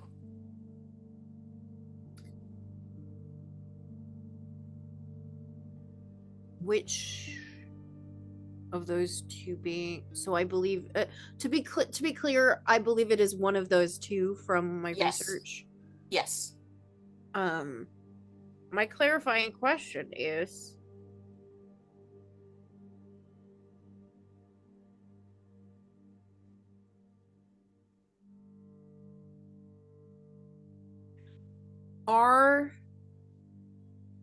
Is there something that would lead me to lean toward one and thus a group that would be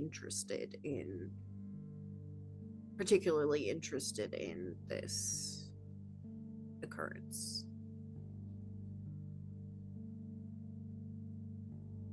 If it is Sandalphon that fell, the chaos that has been the world just got a little crazier.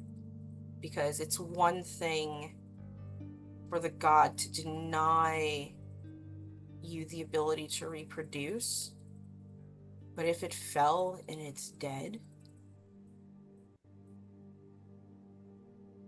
something has to take over that domain. And you do know someone who would know that information.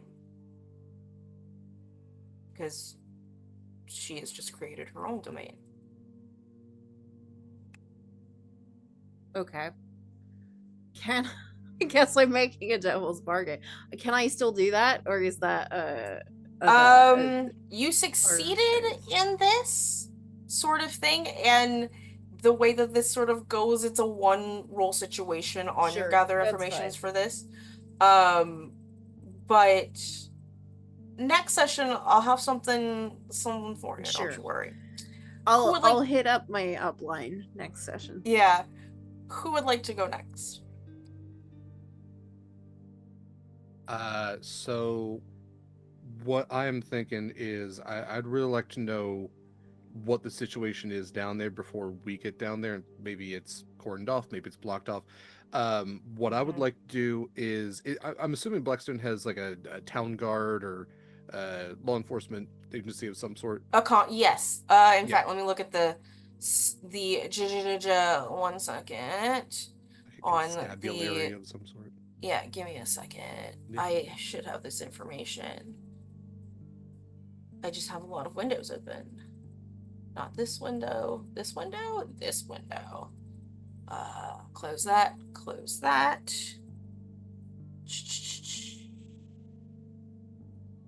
Actions. There is the actual sheriff's department. Okay. There is the actual sheriff's department that you could hit up, which is basically the town guard. Yeah. Not even necessarily hit up. I want to follow along a couple of the sheriffs or deputies or listen in nearby. I don't want to directly interact and put our my face out there, our names out there as being interested, but I would like to use the stalk ability to listen in, to try and listen in. Yeah. All right, cool. Let's see, what do you have? And same thing goes for you as far as how the rolls work. Where are you, outlaw? There you go. Your stalk is at 1. You can push yourself by taking 2 stress, or you can make a devil's bargain. Or you can actually do both to add multiple dice. Would you like to raise your chances at any point in this? I don't think I want to go for a devil's bargain just yet. I'm happy to start out being a little stressful, so I'll take 2 stress. Cool. Go ahead and take 2 stress to add 2 dice. Okay. So I'll be rolling 3d6. Excuse me, 1 dice, because you have 2 dice to roll. Okay, so yeah, I will 2d6. I'll have 2d6. All right. The highest is a 5. 5. So sort of in the same thing, you get to ask a question and you will get very, very good, accurate information with a follow-up. Okay. The information I'd like to gather by just listening in is what is the local law enforcement doing about what's down there? Like, have they cordoned it off? Are they even bothering with it? Are they looking to keep people back? Like, what sort of resistance are we going to be looking at based on the information that they have? As you're stalking about the streets, probably, where do you think you would be, like, would you be more into like who's at the gates going to the frontier? Are you going to the station? Are you going to where guards hang out?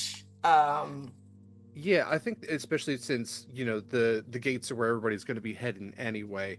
Maybe that's a little Mhm. crowded, so he's going to try and hang back a little bit to where guards that might be coming from outside the Mm. walls that might have been nearest the angel, they're going to have the most firsthand information, Yeah. and they're going to be, pretty fucking chatty about it. So he's Yeah. hoping to overhear in that sense.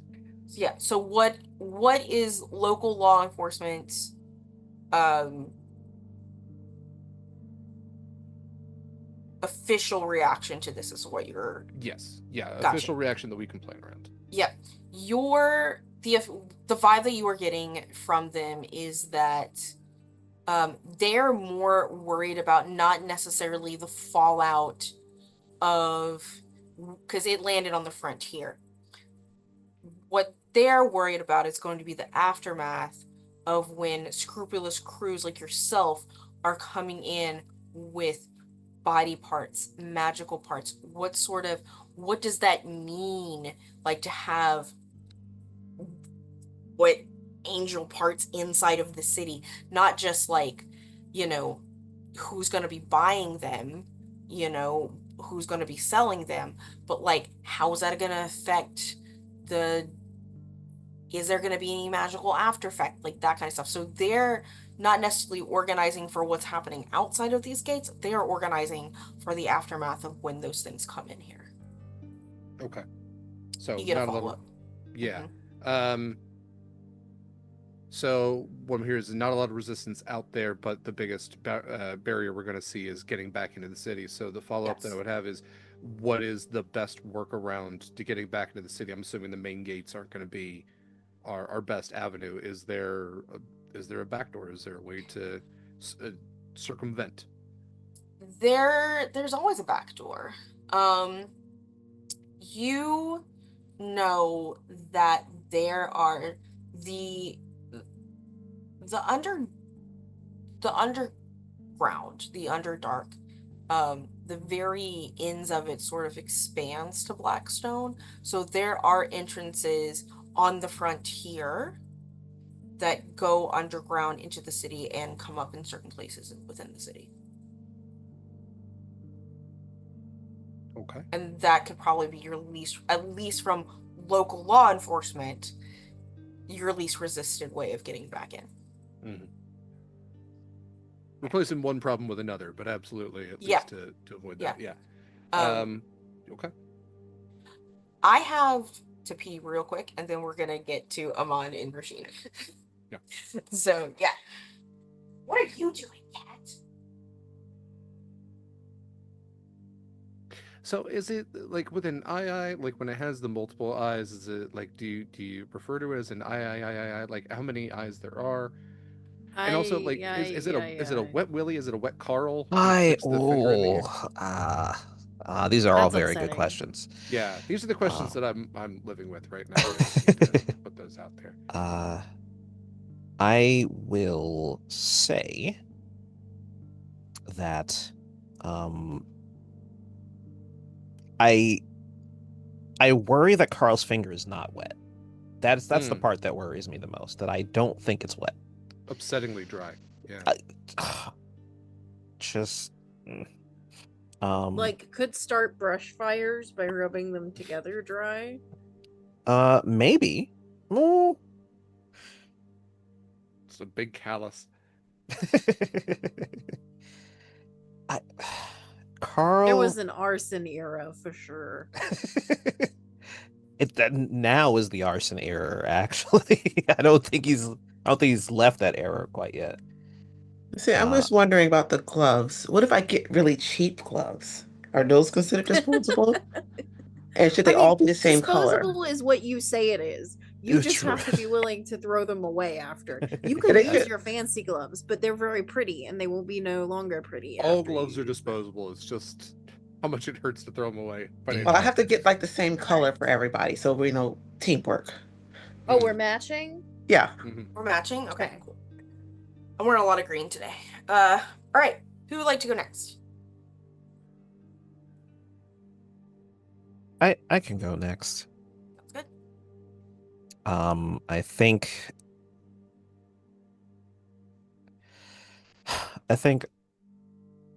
Ammon I think he looks at Carl and says, "Okay, we need to talk." Steeples his fingers together. Except that really one long one is really, really fucking weird. Oh. They use that for tapping on things too. I just He taps into your ear all the time.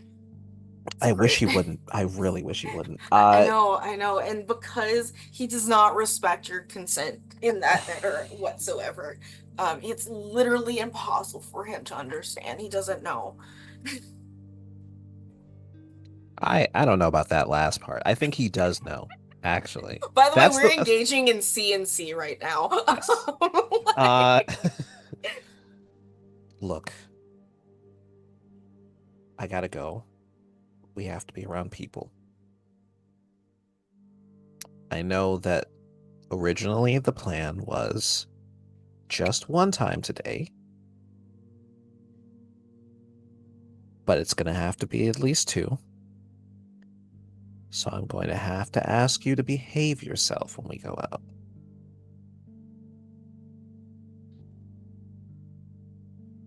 Did you know that a group of cats is called a clouder?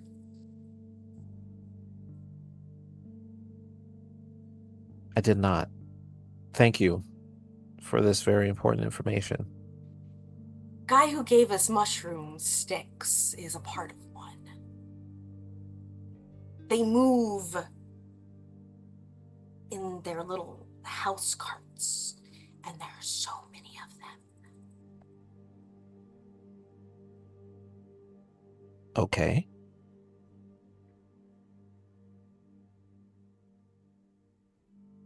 Rare. What were we talking about again? I need you to behave when we go I out. always behave. Okay, I need you to. I always behave. Okay, let me rephrase that.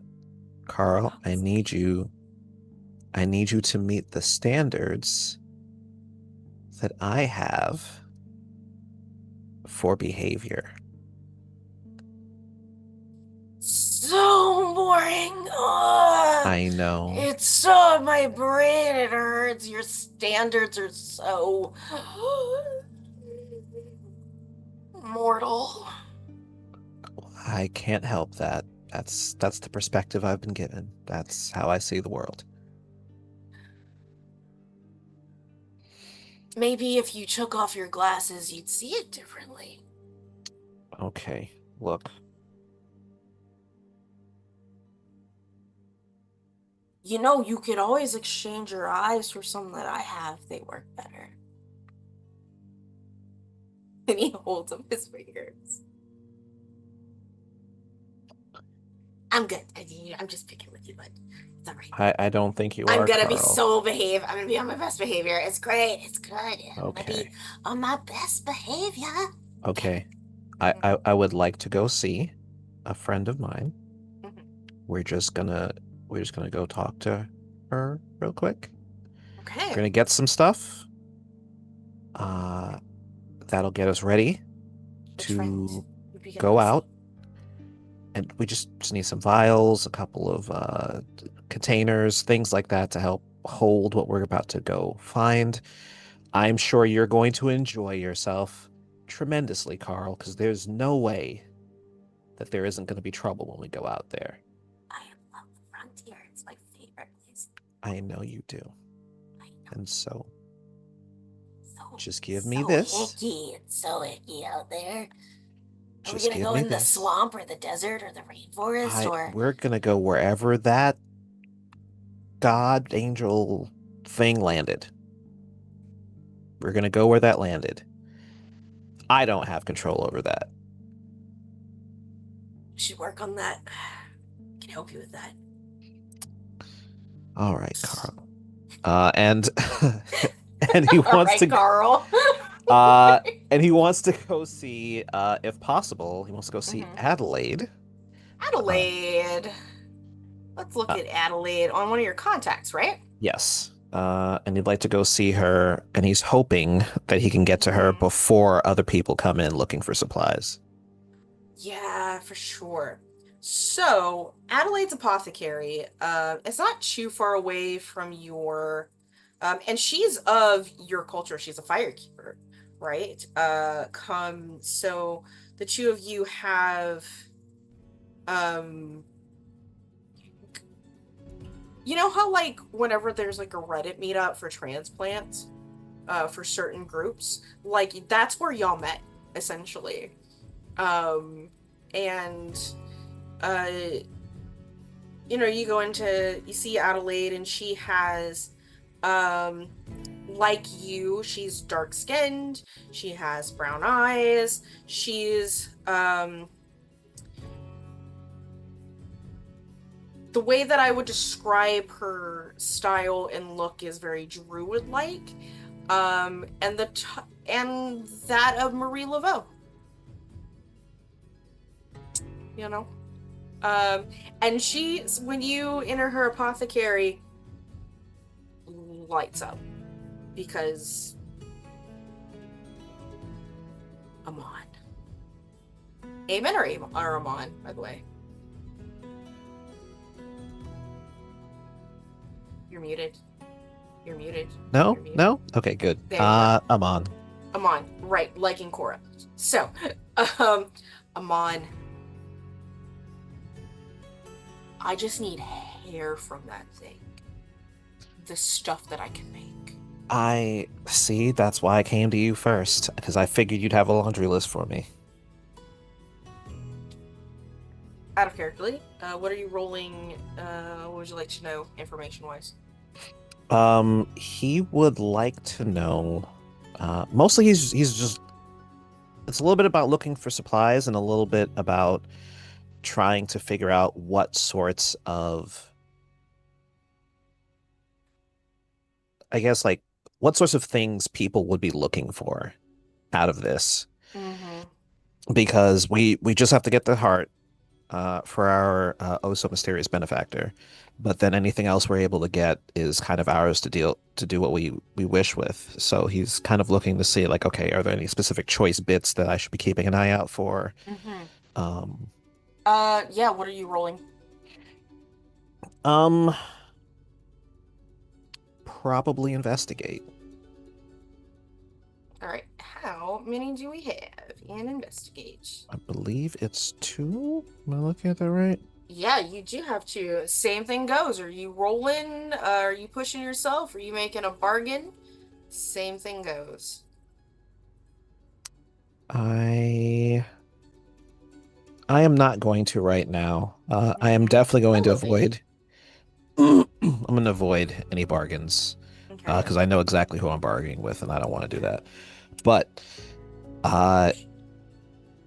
he's with his homie. He's got kind of an in, so he's not worried right now. Yeah, he's not too worried. Yeah. All right, go right. ahead and roll. Oh, okay. That's a 1 and a 6. A 6 is a full success. So yeah, you're going to get 1 question, 2 follow-ups with the direct, full, correct answer, right? Okay. To what you want. Yeah. And so what exactly is the question? Like, what else other than the heart would people be looking for? I think his actual question might actually be like, hey, you want the hair, but what's with the heart? So I think he's gonna ask about the heart because he's like with somebody who he thinks is gonna give him like tell him like what would actually be up with it, and then the follow-up would be like what else would be as good. Depends who. Sir, do not turn off my computer. Who wants the heart? Because that is actually important to the information that she's gonna use.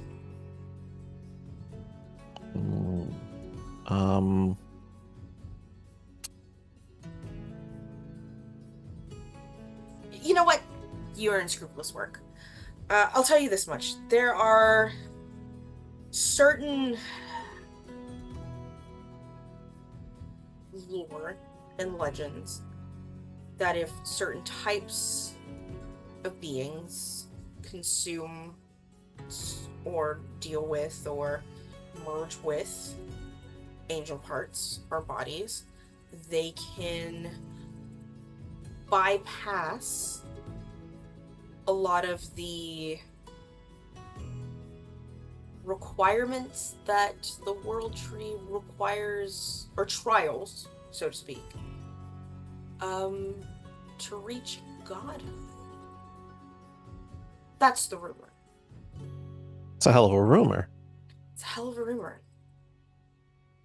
Other pieces that are known to do that, you know, is if you go in and you get a little bit of its Nephilim making juice.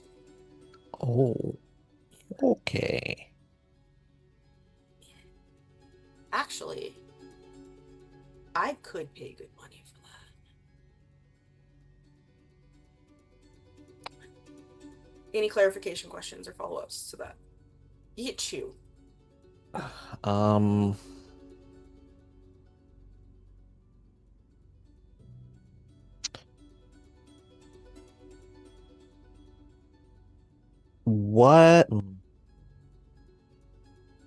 What would be... Yeah, let's go with that. What would be the easiest stuff to like find a buyer for, I guess? Oh, the easiest stuff.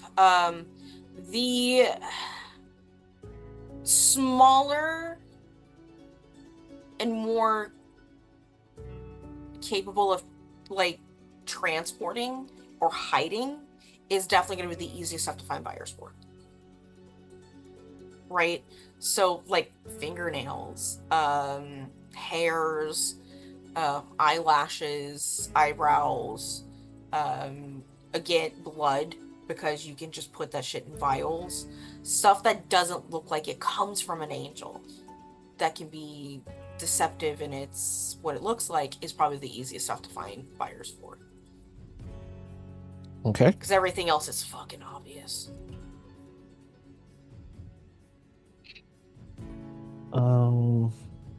And I guess the other follow-up is there a time limit that we have to worry about? Like, is like in terms of decay or anything?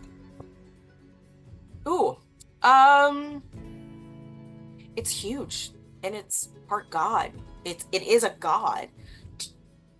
As far as she understands, do gods decay? They do not know. She does not know. She legitimately does not know. Okay. If the gods decay. You do recall Nephilim decaying from what the conversation you had with Corin, but do gods decay? No. The time limit is how fast can you scavenge compared to others. Okay. Yeah. You are a delight as always. So are you. We should meet up for cards at that one place I keep trying to get you to come to. There's this little twink there that does excellent tarot readings. Really? Yeah. He's always accurate. Interesting. Okay. Yeah. All right. Yeah, I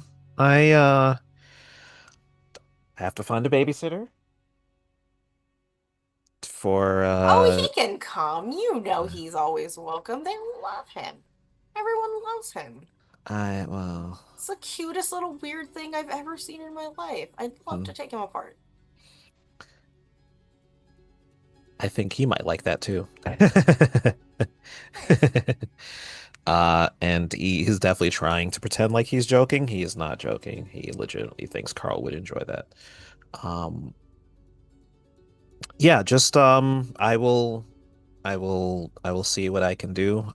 It'll probably be after I get back, because obviously we got to move quick. Of course, obviously. But yeah, I will try and get you the stuff you want. Roisin, last but not least, what are you doing to get information for this score? Well, I really should be trying to get information on trying to, help everybody scavenge parts, what's valuable, and, the best way to get the heart. But no, I'm not going to do that. I want to know what way should we be disposing of this body or laying it to rest? Laying the body to rest? Oh my god. How are you getting this information and what are you rolling? Um, Your audio's cut out, friend. Yeah, it's because Sorry. the cat is, me? 1 second. 1 fucking second. I wonder if Hal did a thing. Yeah, honestly, I respect the cat hustle. Can you hear me now? Oh, you're still muted. What? Not muted. You're still silent.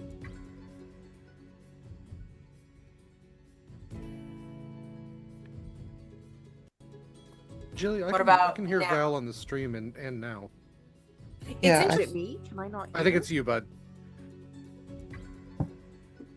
1 second. 1 second. Yeah. Oh, it's Gilly. It's not me. Okay, Yeah. gotcha. I understand. It's great. Roisin, we will continue. Yeah. okay.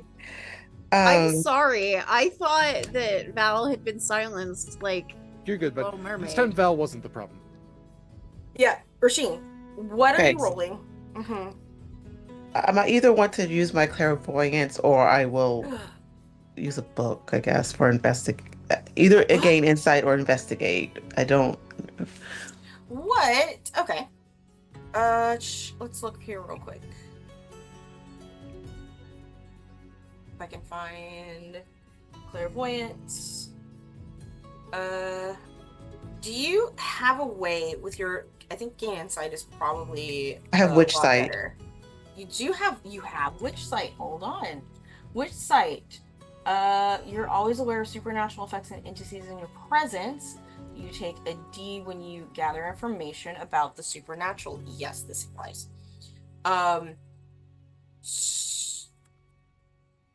Do you just want to essentially, using Monster Heart's term, just gaze into the abyss?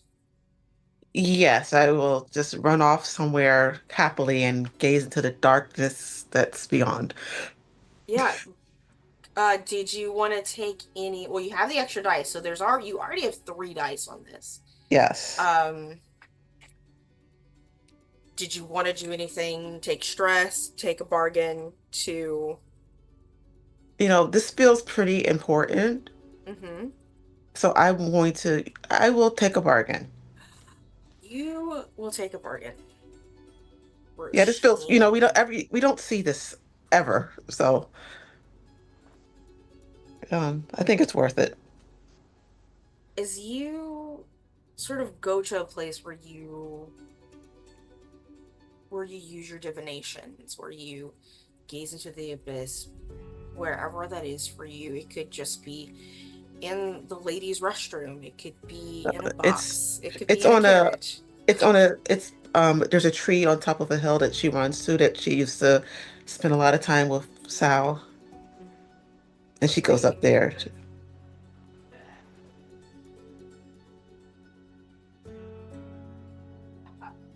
The way that this looks, the way that the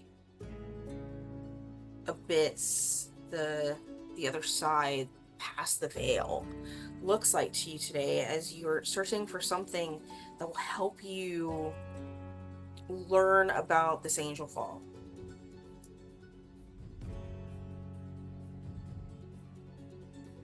Well, hello there. I've never seen you before. Oh, hello. I just trying to gather information.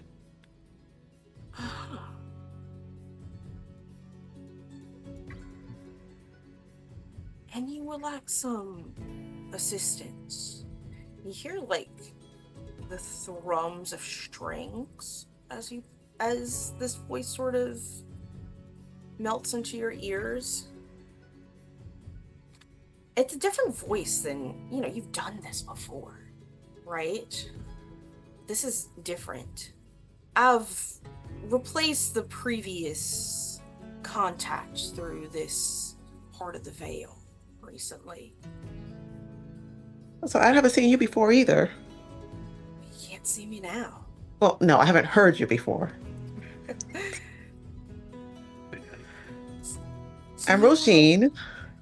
It's pleasant to meet you, darling. So you want a little help, a little boost from some divine guidance? Yes.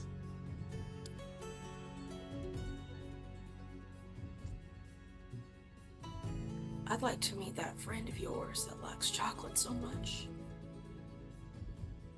Sal? I think you got away from me. Could use a little conversation. It's just a conversation? Just a conversation.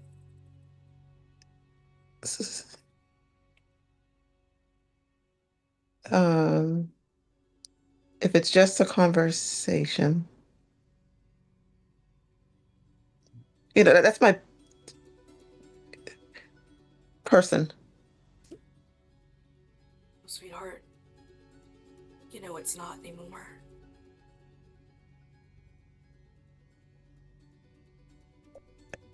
Close. Close only counts in horseshoes, you know that? Yeah. That's all that I have left.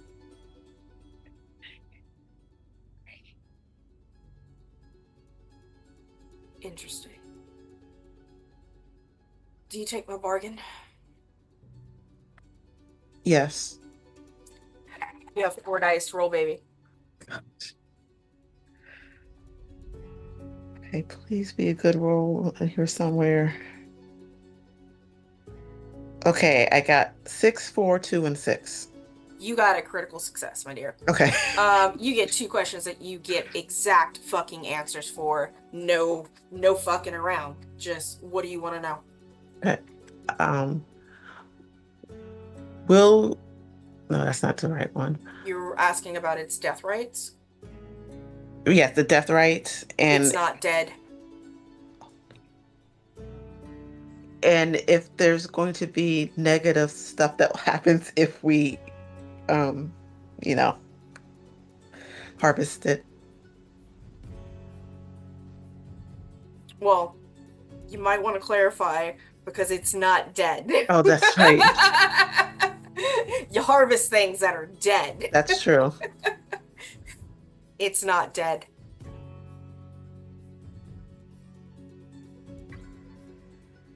Since it's not dead, what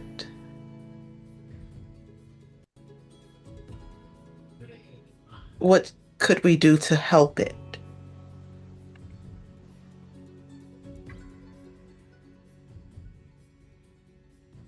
I think this entity that you made contact with tells you it's like it's beyond help. I made sure of that.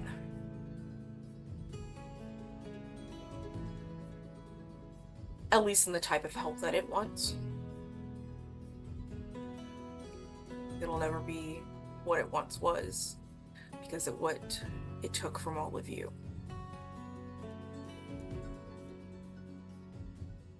Hey, those are my questions. You can have a follow-up because you had a critical success. Okay. Based on that information, those 2 questions, what is your follow-up? You can have a follow-up information, yeah. Okay. For any clarification you want.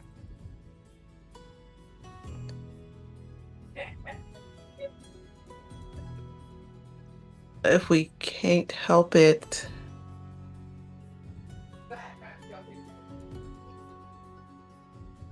shoot, this is hard. Sorry, y'all.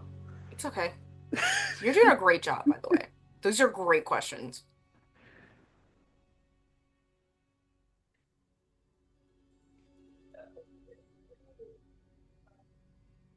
Well, if it's beyond help.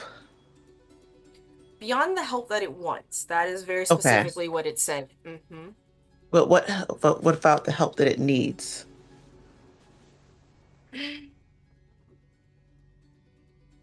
Maybe Sandy needs to know what it's like to be a person again.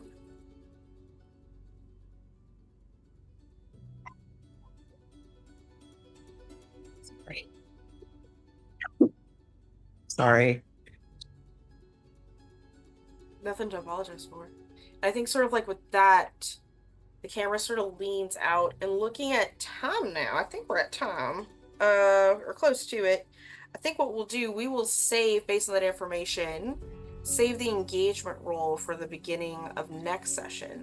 However, before we sign off, what I would like to do, because after every session,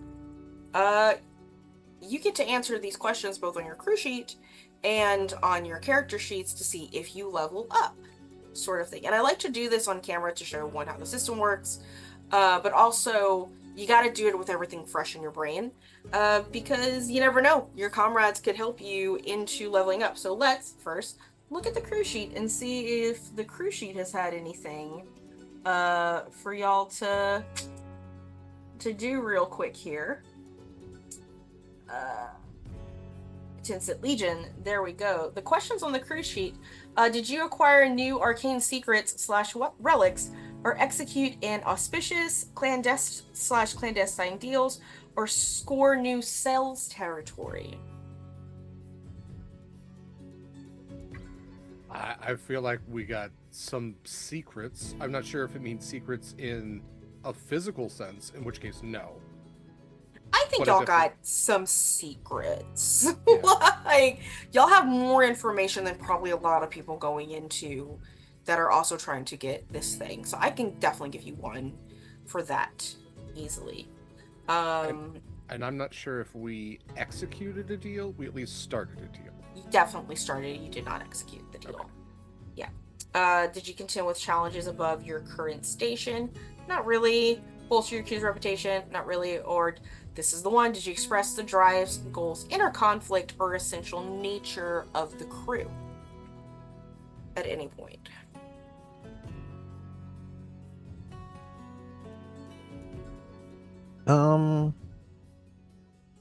Maybe. Kind of new at it. Well, We certainly Makes sense. started to.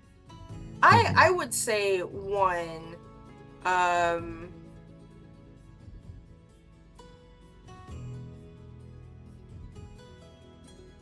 Cain specifically was like, you haven't talked money, so I'm kind of bored. The goal to all of this is always to make money. Right. So yeah, y'all can go ahead and have 2 experience points for your crew sheet, I think, this time around. Okay. I think it's good. I'll just mark that for y'all in green up there. The rest of you, I'm just gonna be going backwards here. Cain, you are first, since we're going backwards. No desperate rolls or anything like that, because we were not in that situation. Did you address a challenge with force or carnage this time around? I wouldn't say I used either of those words to kind of. I did a little bit of stalking. I don't think that's necessarily forceful or courageous. Forceful or carnage, like, no. No. Did you struggle with issues from your vice or traumas during the session? Also, not really. Didn't Those really are- struggle. No. No strugglings. Did you struggle with issues? Why is that written twice? Yeah, it's doubled up there. That is doubled up. It should be. Oh, geez. It should be, did you explore things from your. I just realized that. From your heritage, background, like anything that is used, like your heritage, your background, your class, anything like that. I'm gonna have to look that up. To the question though, I don't think that he is actively ignoring his background and heritage right now. Just because you're ignoring it is kind of part of it. That is true. In fact, I would say when Homegirl pointed out your eyes, you specifically said, that's something new. It's true. So I think you deserve one for that. And I think otherwise, for your, because your heritage is lycanthropy, and what is your background? What did you choose for your background?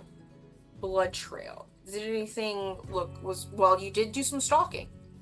Did do some stalking. At least left the aftermath of some of his vice with the bruises, but not anything necessarily in game. So yeah. I'll give you 2, based on that, and you can put those either in your playbook or in your skills. So in mind, body, or spirit. Cool. And you can distribute those how you want. Cool. Wonderful. Roisin, if you're comfortable, we can go to you next. Did you address a challenge with insight or occultism? Yeah? Yes. I'd say that last bit was definitely a little occulty and insighty. Anything else? Yes. Anything else do you feel? Actually, what I know where the exact questions would be to clarify what we're missing. Sorry. Would be in the Nightmares of the Frontier. We'll get to those because we're already running late. So you definitely get one for that. Can anyone think of any other instance where she might have direct a challenge with that? I think that was the one. I don't think I struggle with any issues with my vice or trauma. You did not. You technically don't have any traumas right now. And as far as exploring your backgrounds and heritages and things like that, I would say you just showing up being prissy and bedazzling things sort of thing is definitely worth one for sure. Really just showcasing who you are as a person, but also that comment that you made about Sal to this entity where you go, she's my person, she's all that I have. Yeah, I think you get 3 XP total. Okay. When it comes to that. Yep. Gilly. Did you just a challenge with conviction and leadership? Or leadership? I mean, I addressed the challenge. I don't know if it was with conviction or leadership. You did disrespect a woman in her own house. Sure. I would say, yeah, you could definitely get one for that. I'll take it, for sure. And as far as your background and heritage and all of that as well, I mean, you doing your little, basically telling lies about Nephilim, 100% you get one for that. Anything else you feel that might contribute?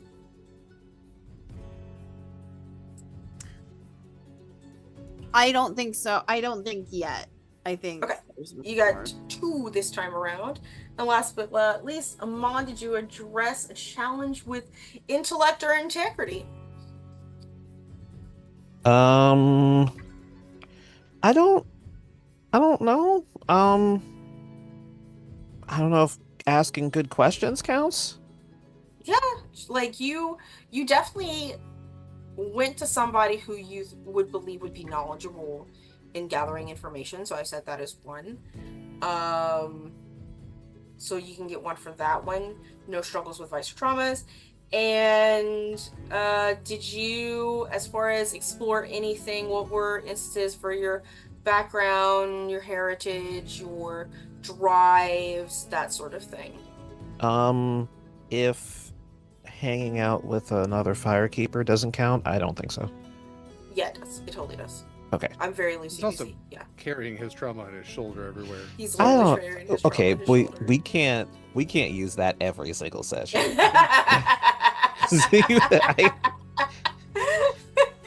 I mean, why not? He's pretty weird. Actually, I will argue that this time around, I will give it to you for a third one for sure, or a second one on the first issue, is you with integrity is like, don't eat that guy. Specifically, you told This is completely farmable. Let's be. You know, so I think you also get 3 total Okay. today. And I think with that, one last little scene as the camera goes into the basement where you see Corin sort of down there amongst the crates, goes to a tallish box, sort of like a wave of his hand, it opens, steam sort of seeps out from it, revealing a small person with patchwork and artificial look to them, chestnut brown hair, and opens with black Solera eyes. And he's like, as much as I trust them, darling, I think you should be going with them. And with that, we are going to end our session. Anyway, thanks guys for coming and showing up. I don't know how to do outros here. Help me, That's Derek. okay. Thank you to Val for running this incredible first session. Thank you to all these wonderful players. Let's go ahead and go around, and we can all say where you can find more of us and do our plugs at the end.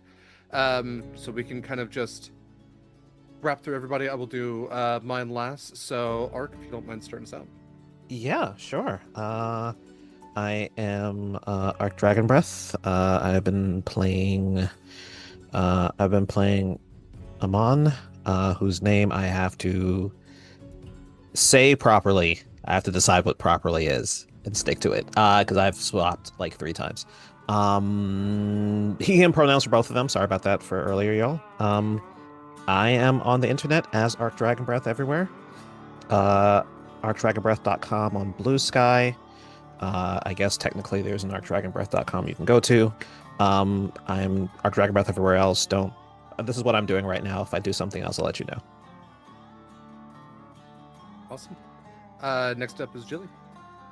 Hi, it's me. I'm Gilly. You can find me at Olik It's Gilly most places on the internet.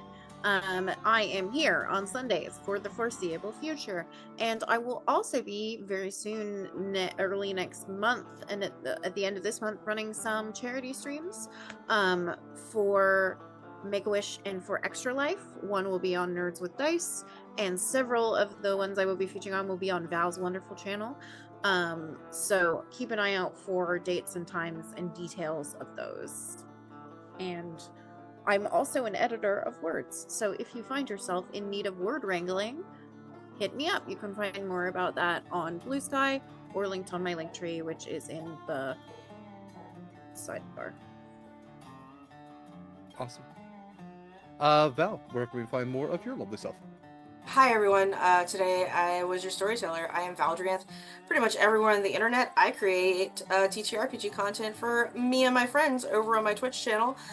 Currently for this season on Fridays, Angie, who is a friend here and also runs Spooky Shit here, runs a Fabula Ultima campaign every Friday at 3:30 p.m. Pacific time. My very, very good friend Hummelu, they run Fallout as a mini series where we're in a vault with a social credit score. It's great. It's wonderful. We're about to fight rad roaches with our bare hands. I don't know. Other than that, I'm here, and just to throw it out there, in a few weeks over on my channel, we're raising money for Extra Life for a 9-game marathon the second weekend of November. Friday, Saturday, Sunday. It's long. It's hard. His name is not John. But that's me. And Janie. Hi, I'm Janie. You can find me on BlueSky at Janie Potts. You can find me. I'm on Discord if anybody wants me for anything. Same Janie Potts. And I have for the next, I think 3 more sessions. I'm on Singularity at Running Monster of the Week. I'm here, and this week I'm running a Nerds with Dice one shot for make. I forgot. Is it Roll for Wishes? I believe. And Extra Life on Files channel in a few weeks. And that's where I am for now. Awesome. Thank you again to you in the audience. Thank you for the donations towards World Central Kitchen. This game is going to be all in support of World Central Kitchen. You can donate at any time. It doesn't have to be during a game. Whenever you donate, if you do hit an incentive marker, it just gets paid for whatever the next one is. So definitely check it out. World Central Kitchen is an important organization in always, but especially now. For myself, I am Derek Sword. I use he, him pronouns. I have been not your GM for this time, but have been joined by these very lovely people. Let's see. For my social, just go to Sword and Key. I've got my own thing, but that's fine.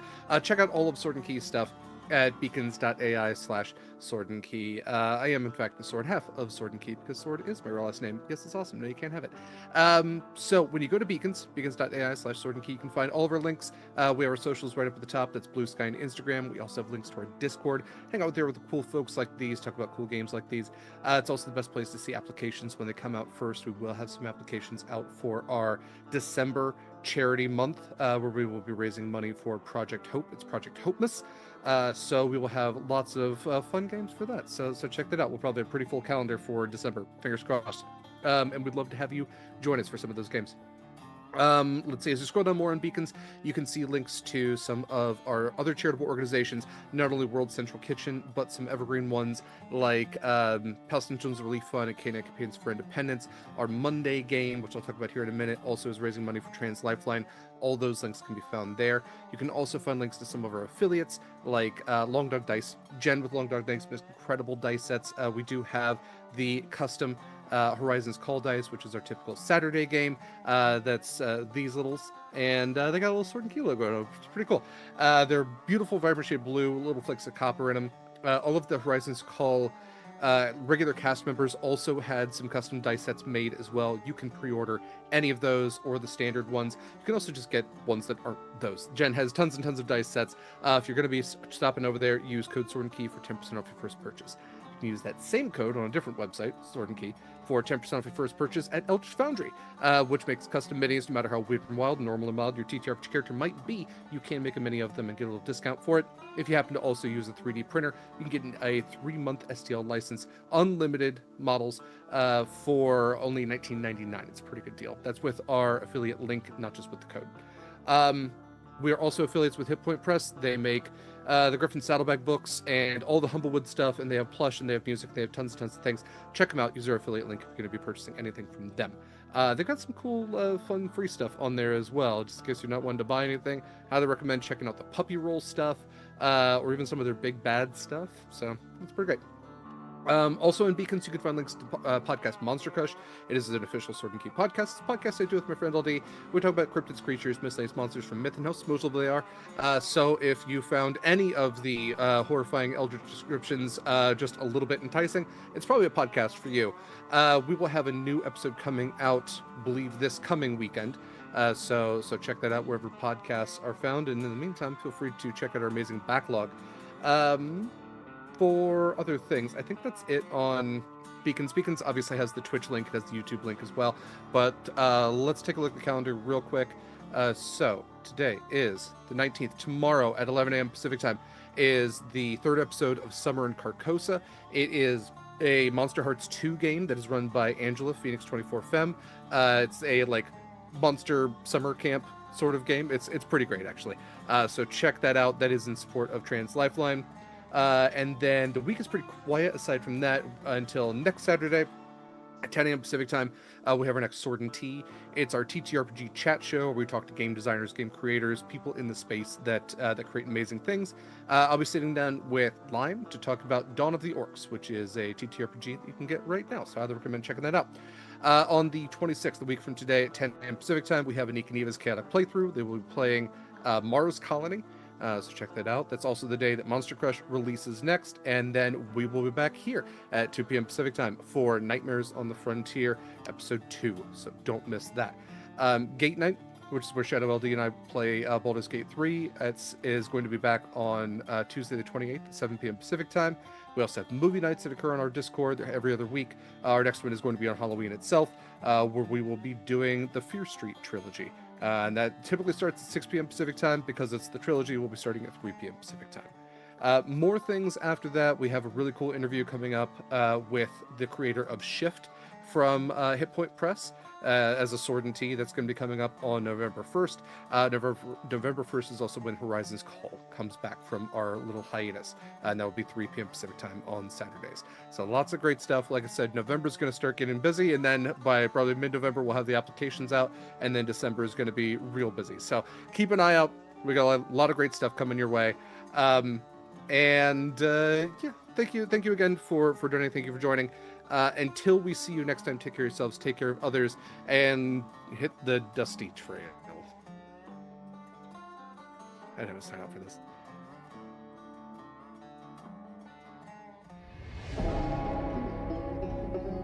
Let the bellows blow.